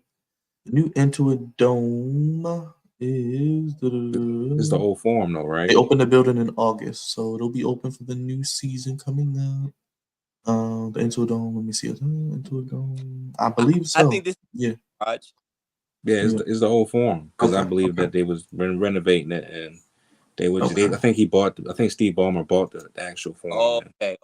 and they just. Okay. I guess rebuilt it or just renovated it. But I like it. I mean, this is good for the Clippers. They didn't need to be in the same building as the Lakers because I don't know. It's just to me, it's just a curse for them to be there with them. I mean, having to see all of their banners and now they get to see their mid-season banner as well. So it's just a lot of goofiness, and it's been a bunch of goofiness over the years. Plus, it gets that stench of that other goofy owner that was the Clippers owner. What was Donald Sterling, who was complete garbage and trash. Just get that whole stench and nastiness out there franchise completely with this new start, new logo, new uniforms, new everything. So happy for the Clippers. Glad they're finally getting their own stadium. And maybe this might be the start of something really positive for them because they've been, I ain't gonna say they've been jokes because they've been competitive, but they just never can seem to get over the hump because Stay healthy. they've been living in the Lakers shadow their entire existence. So hopefully this is a good start for them. If this is the year they're gonna do it, Cavante, got to be this year because Kawhi ain't missed a game yet due to injury. If I think he missed a game, it was because he rested. Paul George has been pretty much healthy. James Harden has come over. They started out terrible with him, but they turned it around. It is a long season. And Russell Westbrook coming off the bench is one of the best bench players in the league. Ty Lue's a very underrated coach. We saw what he did with LeBron. He won a championship. And Steve Ballmer, got to give him some love.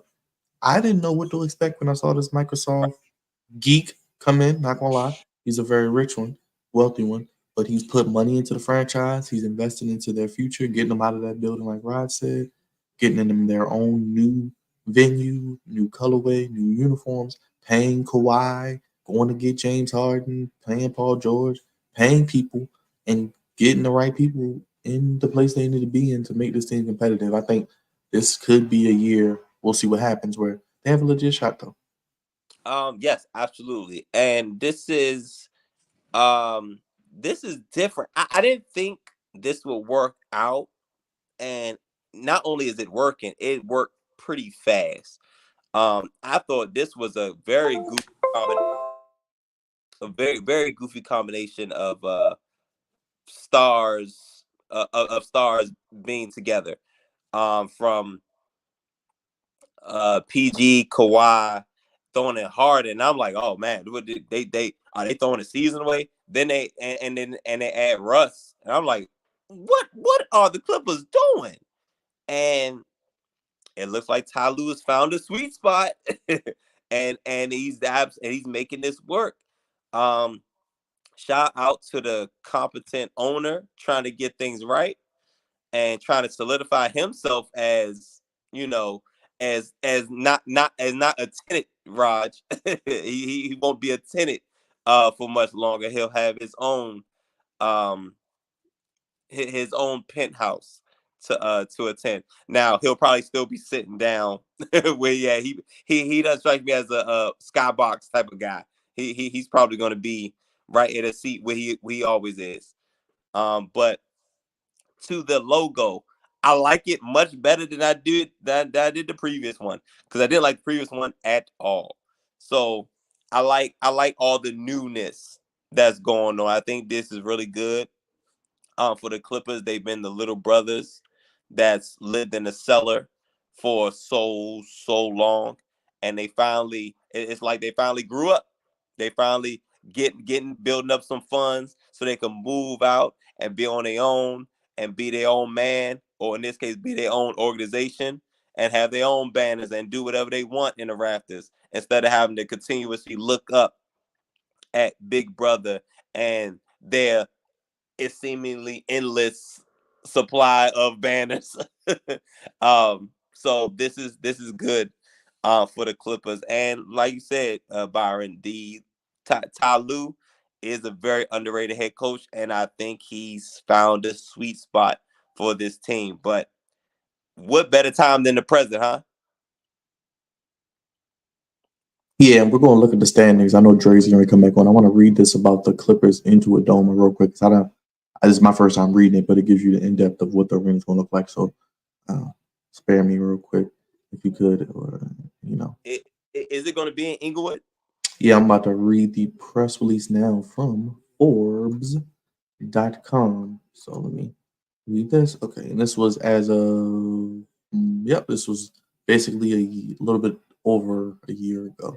So the Clippers remain on track for a 2024 opening of Steve Ballmer's Into a Dome in Inglewood.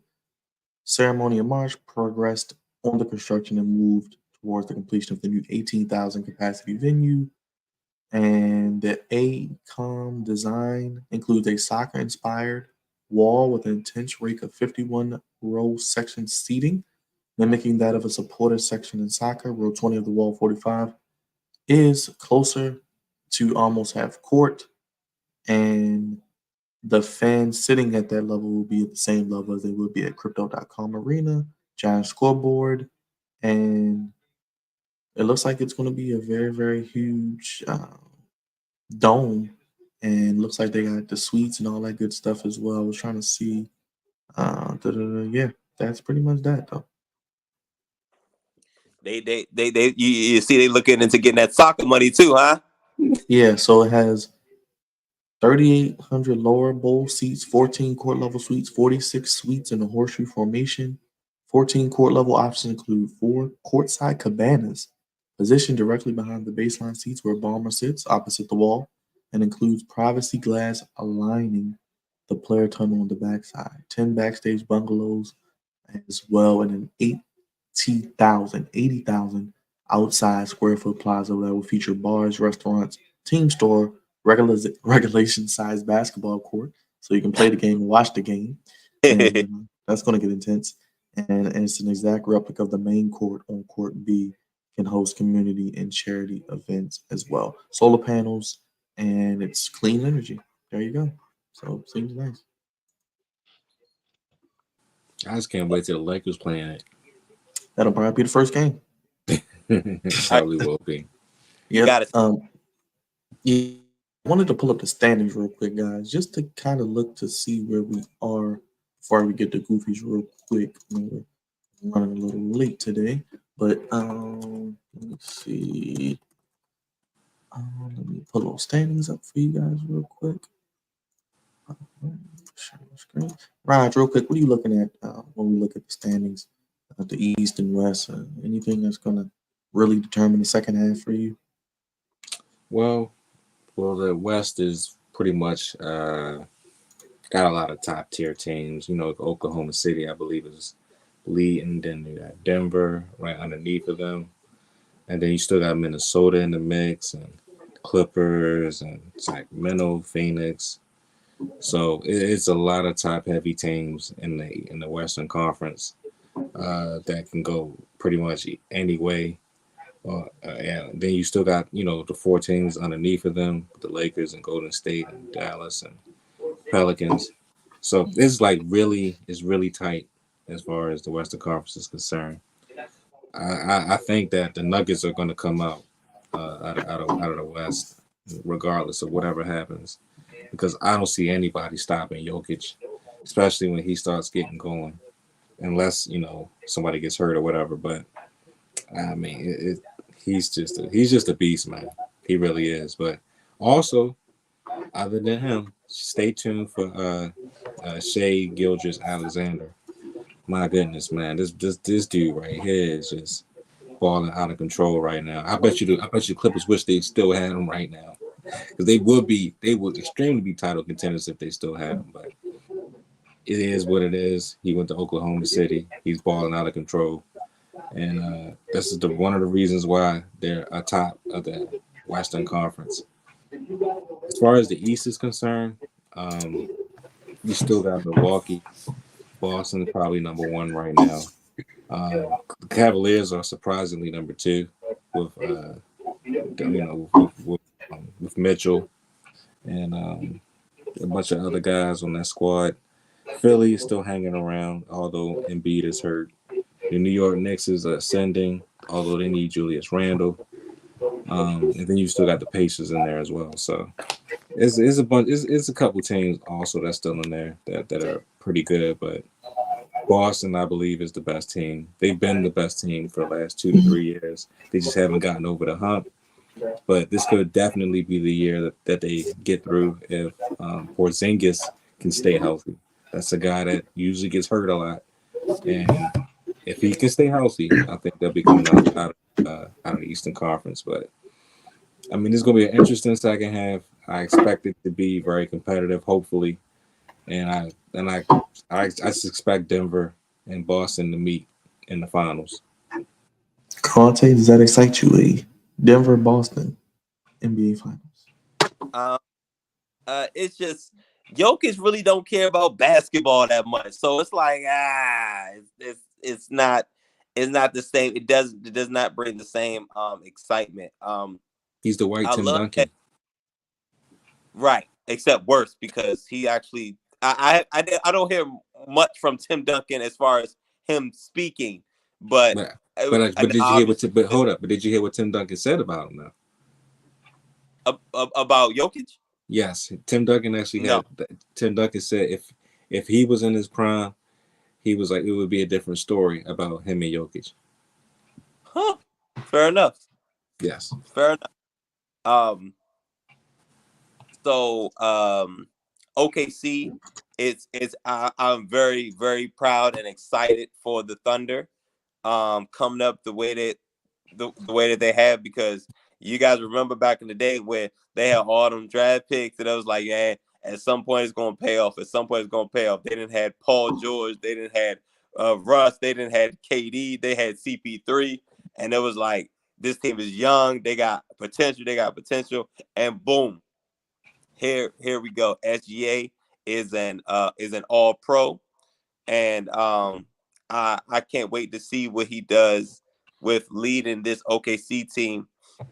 Hopefully deep into the playoffs, and hopefully he has the opportunity to contend for a championship. But if we switch back to the East, it's pretty much Boston's conference to lose. The Milwaukee Bucks did the dumbest thing by hiring Doc Rivers, so leave him alone. They'll melt down at some point. He has a championship, damn it. Right. We wasn't even at. We just got to Morgan when he won that championship. Stop. Okay, all right, you're right. So, at some point, where's Rod? I was gonna say Rod. At some point, Milwaukee's gonna melt down because of who their coach is. That's why I didn't pick him. And big up to Cleveland being really highly ranked in the Eastern Conference, but I think this is the Boston Celtics conference to lose, and they should be in the championship in June. Now, who they'll see? Probably Denver, but it'll be great to see OKC push Denver for the opportunity for a championship. Dre, are the Lakers done? Go ahead, Dre. I'm sorry, Byron. What were you getting ready to ask me? No. It's all right, brother. I was going to ask about you. I wanted to. Raj didn't even mention the Lakers. He's not even paying them any mind. Well, he doesn't even acknowledge their existence. What for? Yeah, I mean, I'm a Raj. Honestly speaking, why would you? This team is similar. Not similar to even last year. We've seen this over and over again about Anthony Davis, about this team being uninspired. It's just a roller coaster when it comes to the Los Angeles Lakers. And honestly speaking, they're doing the same thing to LeBron that they did to Kobe, playing games at the end of their careers. And I don't understand. Well, we're not going to go that far. Kobe really had nobody to play with. LeBron has a whole squad to play with. It's just they don't play hard. They don't play hard every night. Nah, look, he has Anthony. Hold up, time out. Did Kobe have Anthony Davis at the end?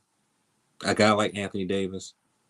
He had Paul Gasol though towards the end of his career. No, not at the very Paul end. Left. Paul left. Paul got traded. That's what happened. Paul got out of there. Yeah. Who did he have at the end? He had a young Julius Randle. He had the guy that's on the team now, the point guard.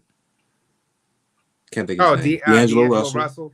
He had D'Angelo Russell. He had Jordan Clarkson. Boys, but he had Nick Young. He had Carlos Boozer. Oh, my boy Swaggy P. Yeah. But he had a bunch of scrubs, man. But no, what I will say though is, all right, you're saying it from the standpoint of like when Jim Buss was just dogging the team. Yeah, exactly. With his pride. No, I'm saying it from the standpoint of you're a Lakers fan way back like me. This team is based on championships. The Los Angeles Lakers have not put out a championship production since Kobe and Shaq. Honest. Well, no, I'll say since 2020. Since 2020. No, we won a championship in 2020, but that was circumstance. And I mean, it's still a championship. I'm not saying that to take away from LeBron James's championship, but what I'm saying is consistently they have not put out a championship team since Kobe and Gasol. I thought they had. I'm used to Laker Nation being in contention, being right there as one of the top right teams. There last year. And yes, they got to the Western Conference Finals, but this year it looks it's an optimistic year. The Lakers should not be in a position to be in a play-in. They're the same team, Dre. They're just lazy. But what the Lakers, to me, when I'm thinking of like the Lakers that I come from, they're in that top mix right there. And I'm not even talking about the top 6. I'm talking about like a top 4 team to be able to. I know he is, Paul. I know he is. I'm not talking on my ass. You talking about? Look, I come from where Kobe Bryant we had a standard, and it's just not the championship standard. No, Well, it the seems like standard is still standarding. They're just lazy. Dre, are you giving it a pish posh? And can anybody beat Denver? Does it even matter? I'm not. No, So nobody can beat the Denver. problem is that what Roger is saying is he's right. This team is lazy because 1 minute and I was saying it's a roller coaster season, but we've been through this so many times to the point where it's honestly exhausting because you know that this team can do fairly well. You've seen it with the playing tournament. You've seen it last year when his team went to the conference finals. But the issue, I don't really know what the issue is. You can't say that. I know what the so, issue is. They don't really, play hard every night, and then they go down by double-digit points in the first quarter. Then it takes a Herculean effort to come back. Just like yesterday when they played the Phoenix. Suns, they was down by like at least 12 points by the end of the first quarter. 45 points they gave up, I think, in the first quarter. 45 points they gave up in the first quarter. Points. Laziness. Game was embarrassing. Still in all-star mode. So honestly speaking, I don't know why. Honestly, I could see the Warriors being if there's a team from that play-in, either Dallas or the Warriors are the ones that like would be to me the scary ones. The Clippers still have to prove themselves. Y'all talked about the Thunder. I feel like the Thunder are last year's Kings. I feel like they're. I think you want the. I think you want the Thunder in the first round, Dre. Hey Dre, I think you want the Thunder in the first round if you're one of those teams like Phoenix or Dallas. You said or New Orleans. You want OKC. Yes, they got Chet Holmgren. I think he's the first player ever in history with 150 blocks, steals, assists, and 3-pointers. So crazy. Unicorn. Talk about Wemby, but Chet Holmgren is basically the white version. Yeah, they're a young team. I mean, they're good for the regular season, but I think they're still think young right now. They're a year away and a piece away. Yeah, that's exactly how I feel about them. About a year away. That's why I said I call them the new king. This year they're the current Kings because with some experience, I think that they'll do better moving forward. I'm not really sold on Minnesota, even though Minnesota's the #1 seed. I just feel like I think you also want Minnesota just to prove themselves if you're at the bottom. They need to be, they need to be tested. The Suns, you don't know. It reminds me of the Nets. You don't know if all three can stay healthy at the same time. So until that happens, you're not really a firm believer in them. The Clippers, I'm not even. The Clippers, I gotta see. I mean, we talk about the Clippers. There's talent there, but can they stay healthy too? So. I mean, if you want to put all your money there, honestly, like you guys said, it's really Denver. And then in the East, with Embiid hurt, that trade from Drew Holiday from Milwaukee has hurt them. And I knew it would hurt them, but I didn't think it would hurt them to this degree. These cats can't play no defense. It seems like they can't play no defense. We knew Dame would be a liability, but damn, man, I mean, they thought his scoring will offset it, and that certain nights he don't show up. So when he doesn't show up, that's when they lose big time. And it makes me think about what I said when they did the trade. I was like, should they have really just traded Middleton as opposed to Drew Holiday because you just don't have nothing on the defensive end. I think Middleton's the key though, Dre. Yeah, Middleton is definitely the key. But he's not healthy. But yeah, that's the issue. He's so up and down with his health.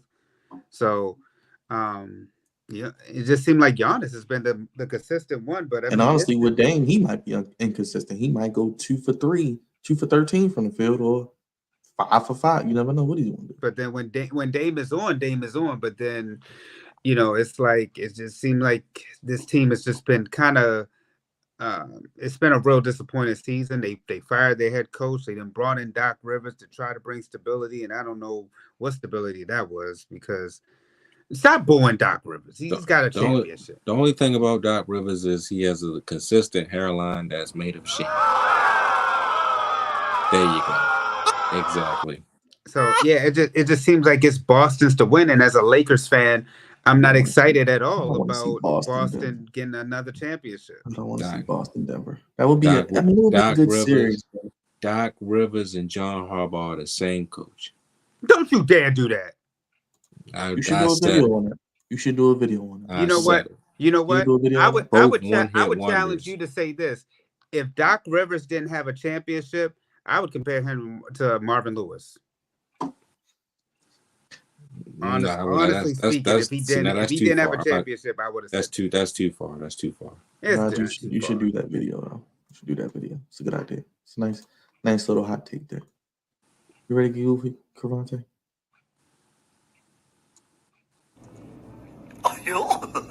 Of course. Something wrong here.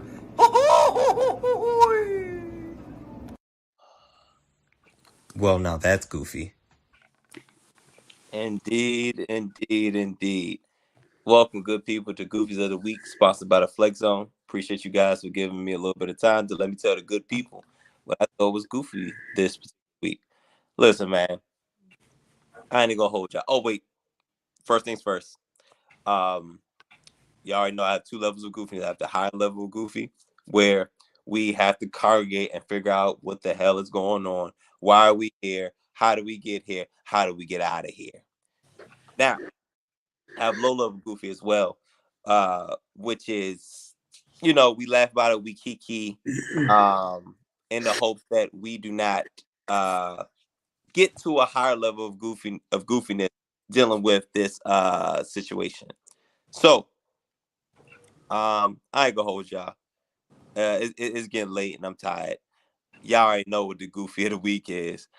My God, Byron, I don't know. I don't know, Raj, Byron, I don't know if we're allowed to show that video, but God dog it. These people try to jump Cam Oh, we Newton. showing it. Oh, we showing it. I don't care. We showing it. Damn it. These showing boys, That I don't care. these boys forgot to. I guess they forgot Cam Newton was a football player because they tried to jump on my man Cam at his own event and got severely dealt with. And again, I don't know if you ever seen any of Cam Newton's highlights, but Cam Newton's a big guy. Cam Newton's a strong guy. Now, Cam Newton is a quarterback, but he's nothing to sneeze at. He's been run. Hey, yo, that's how they look. That's how they look coming out the.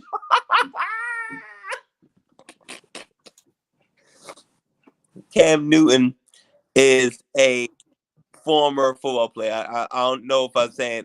I guess he technically didn't retire yet, but we'll say he's a former football player. So, which means he's still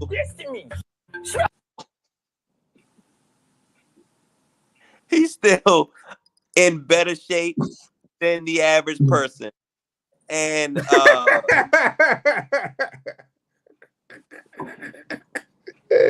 he gave him that old Undertaker toss. Like, my gosh, yo, he's in better shape than most people walking this earth. Cause I'm sure he still works out from time to time. But God dog it, he'd have had people in the headlock. He'd have hauling people off. It's at least 3-4 of them. And they can't do nothing with Cam. They can't do nothing with him. Look, they can't do nothing with him. Cam was nowhere near getting close to the ground. And if y'all notice, if y'all take a closer look, his hat did not move at all. His hat didn't move not one bit, not one iota. And there was multiple grown men trying to take this grown man down, and they couldn't do nothing with that man or his hat. You'd have thought that damn hat was tattooed on, sewed on, or something, and it didn't move at all. You'd have thought if after the fight you couldn't even tell that he was in a scuffle. You couldn't even tell that he had got jumped. You couldn't even tell that he was in a fight or a kerfuffle. None of it. And I just want to say, people better stop messing with these athletes. They work out for a living. That's what I want everybody to understand. These athletes work out for a living. They get paid to keep their bodies in tip-top shape so they can perform at the optimum level so they can continue to make money. and continue their career. That's how it goes. So for you and 2 or 3 of your closest friends to think that y'all could just jump on, of all people, Cam Newton, who played at 6'6", what, about 240, 250? It's like 265, 250 at least. Like, you know what I'm saying? We talking about they basically, he's basically LeBron. He was basically LeBroning out there. Mm-hmm. You know what I'm saying? And for you to even think that you can do anything with that man is crazy and goofy beyond belief. Now, on the flip side, I did hear that there was a lot of trash talking on both sides. And I'm hearing on the streets because the video didn't come out for, well, let me say, I didn't see the video the about what happened previous, like right before that video came out, the main one. Apparently there was brothers that was taking part in the 7-on-7 tournament, which I might add again that it was Cam Newton's tournament. It was Cam Newton's event for the good people of Atlanta, Georgia. But he got into it with one of the cats that was participating in the 7-on-7. And on the professional side of the game,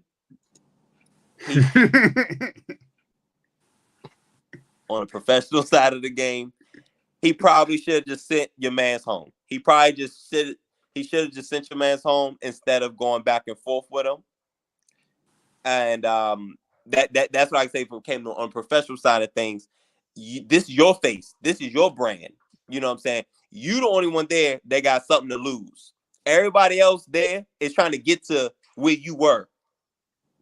So Cam had everything to lose there. And he stooped down to the level of the other people involved and got into the and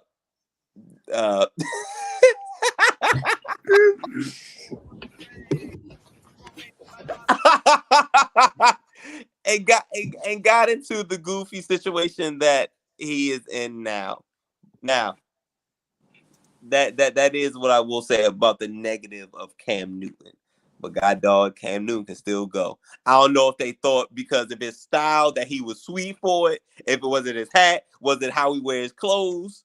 That they must have thought he was sweet. But my thing is, he's Cam Newton. We've seen Cam. Oh gosh. Yeah. The types of things we've seen Cam Newton do to defenders on the actual football field, the professional football field, and the college football field. Why would you even think that you can go toe to toe with anything that he got going on? Like, why would you even think that? And I just think it's very, very, it's goofy on everybody's part, but my gosh, it's especially goofy for the gentleman that thought they can jump Cam Newton. I don't know if y'all saw it.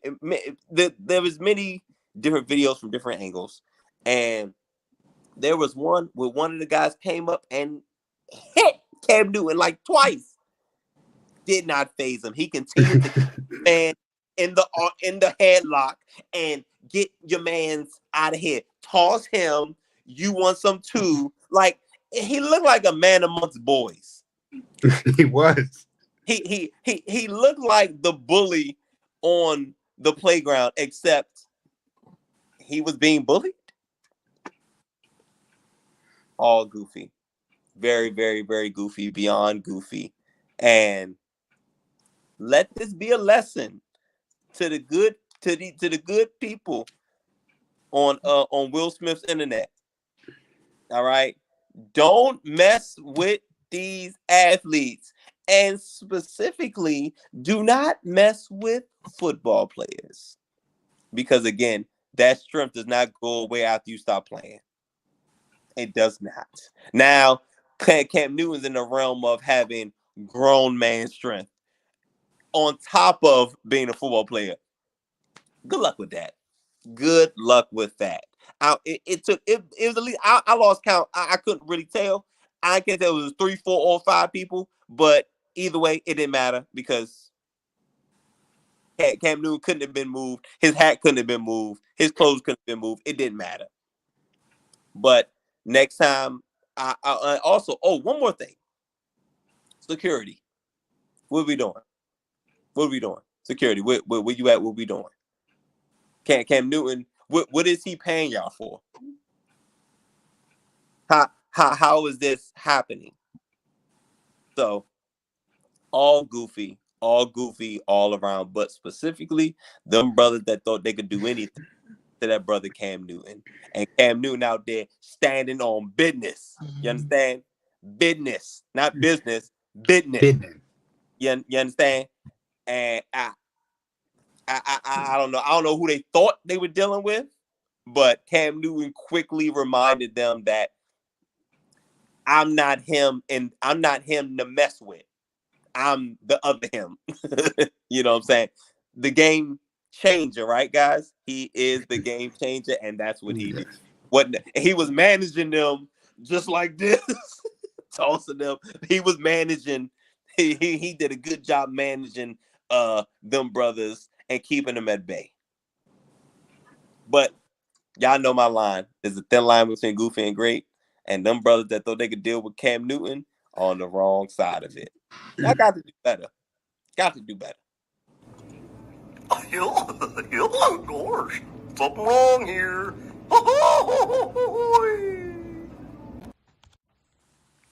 Well, now that's goofy. Thank you, Cavante, I don't for get those goofies of the I don't week. get it either. Drizzy Dre, how are you feeling as we head into episode 430? And anything you want to touch on before we get out of here? And what can they expect as we close out Sports and Blackness and head towards March, which is what? Women's History Month, Women's right? History Month. So, great guest for our Sports and Blackness series that we've had. I'm really as always proud of the guests that we were able to have, especially being that both were a part of the greatest fraternity. As I always like to remind people, the greatest fraternity known to mankind is Kappa Alpha Psi. Brian and our good brother Aaron Mabin. So great to have them on. We're definitely going to have them back on for the clothing line. We've seen some people talk. Paul, you said that you want to get those shoes. Yeah, they are some dope shoes to get. So shout out to everybody that we had. And next month, looking forward to Women's History Month. We got some really good guests on deck. So I'm really excited for that.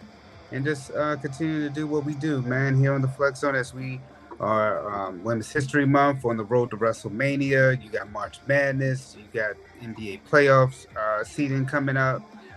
Opening day.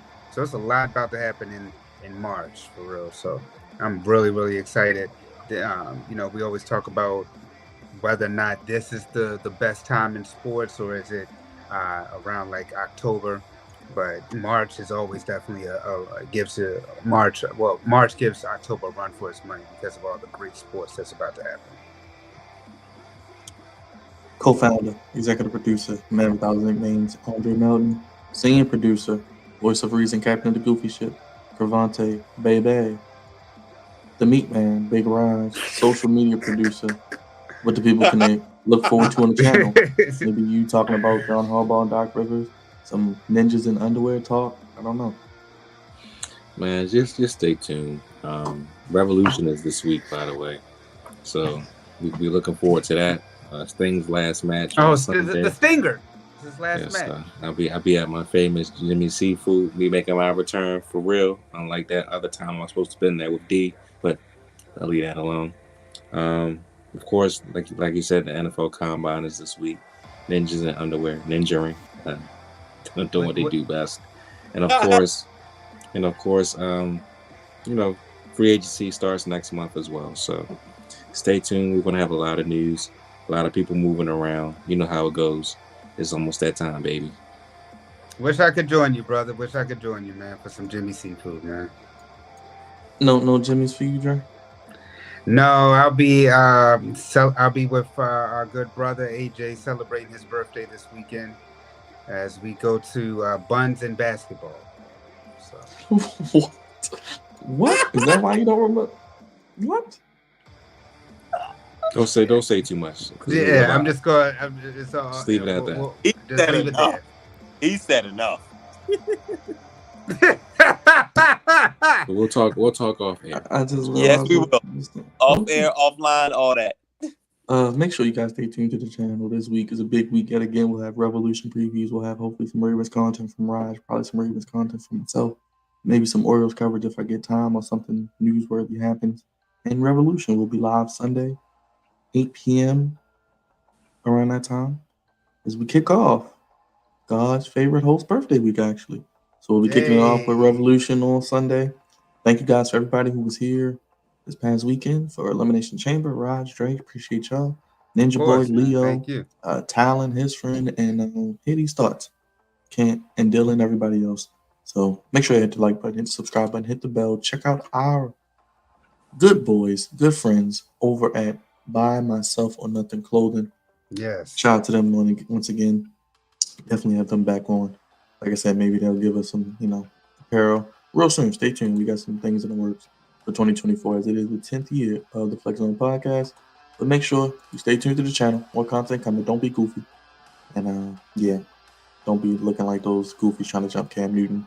For Dre, for Cavante, for Raj, throw your ones up. Acknowledge that it is Sports Podcast Table, Twitter, Instagram, Flex Zone 1. Only place giving you sports how you want it, fellas.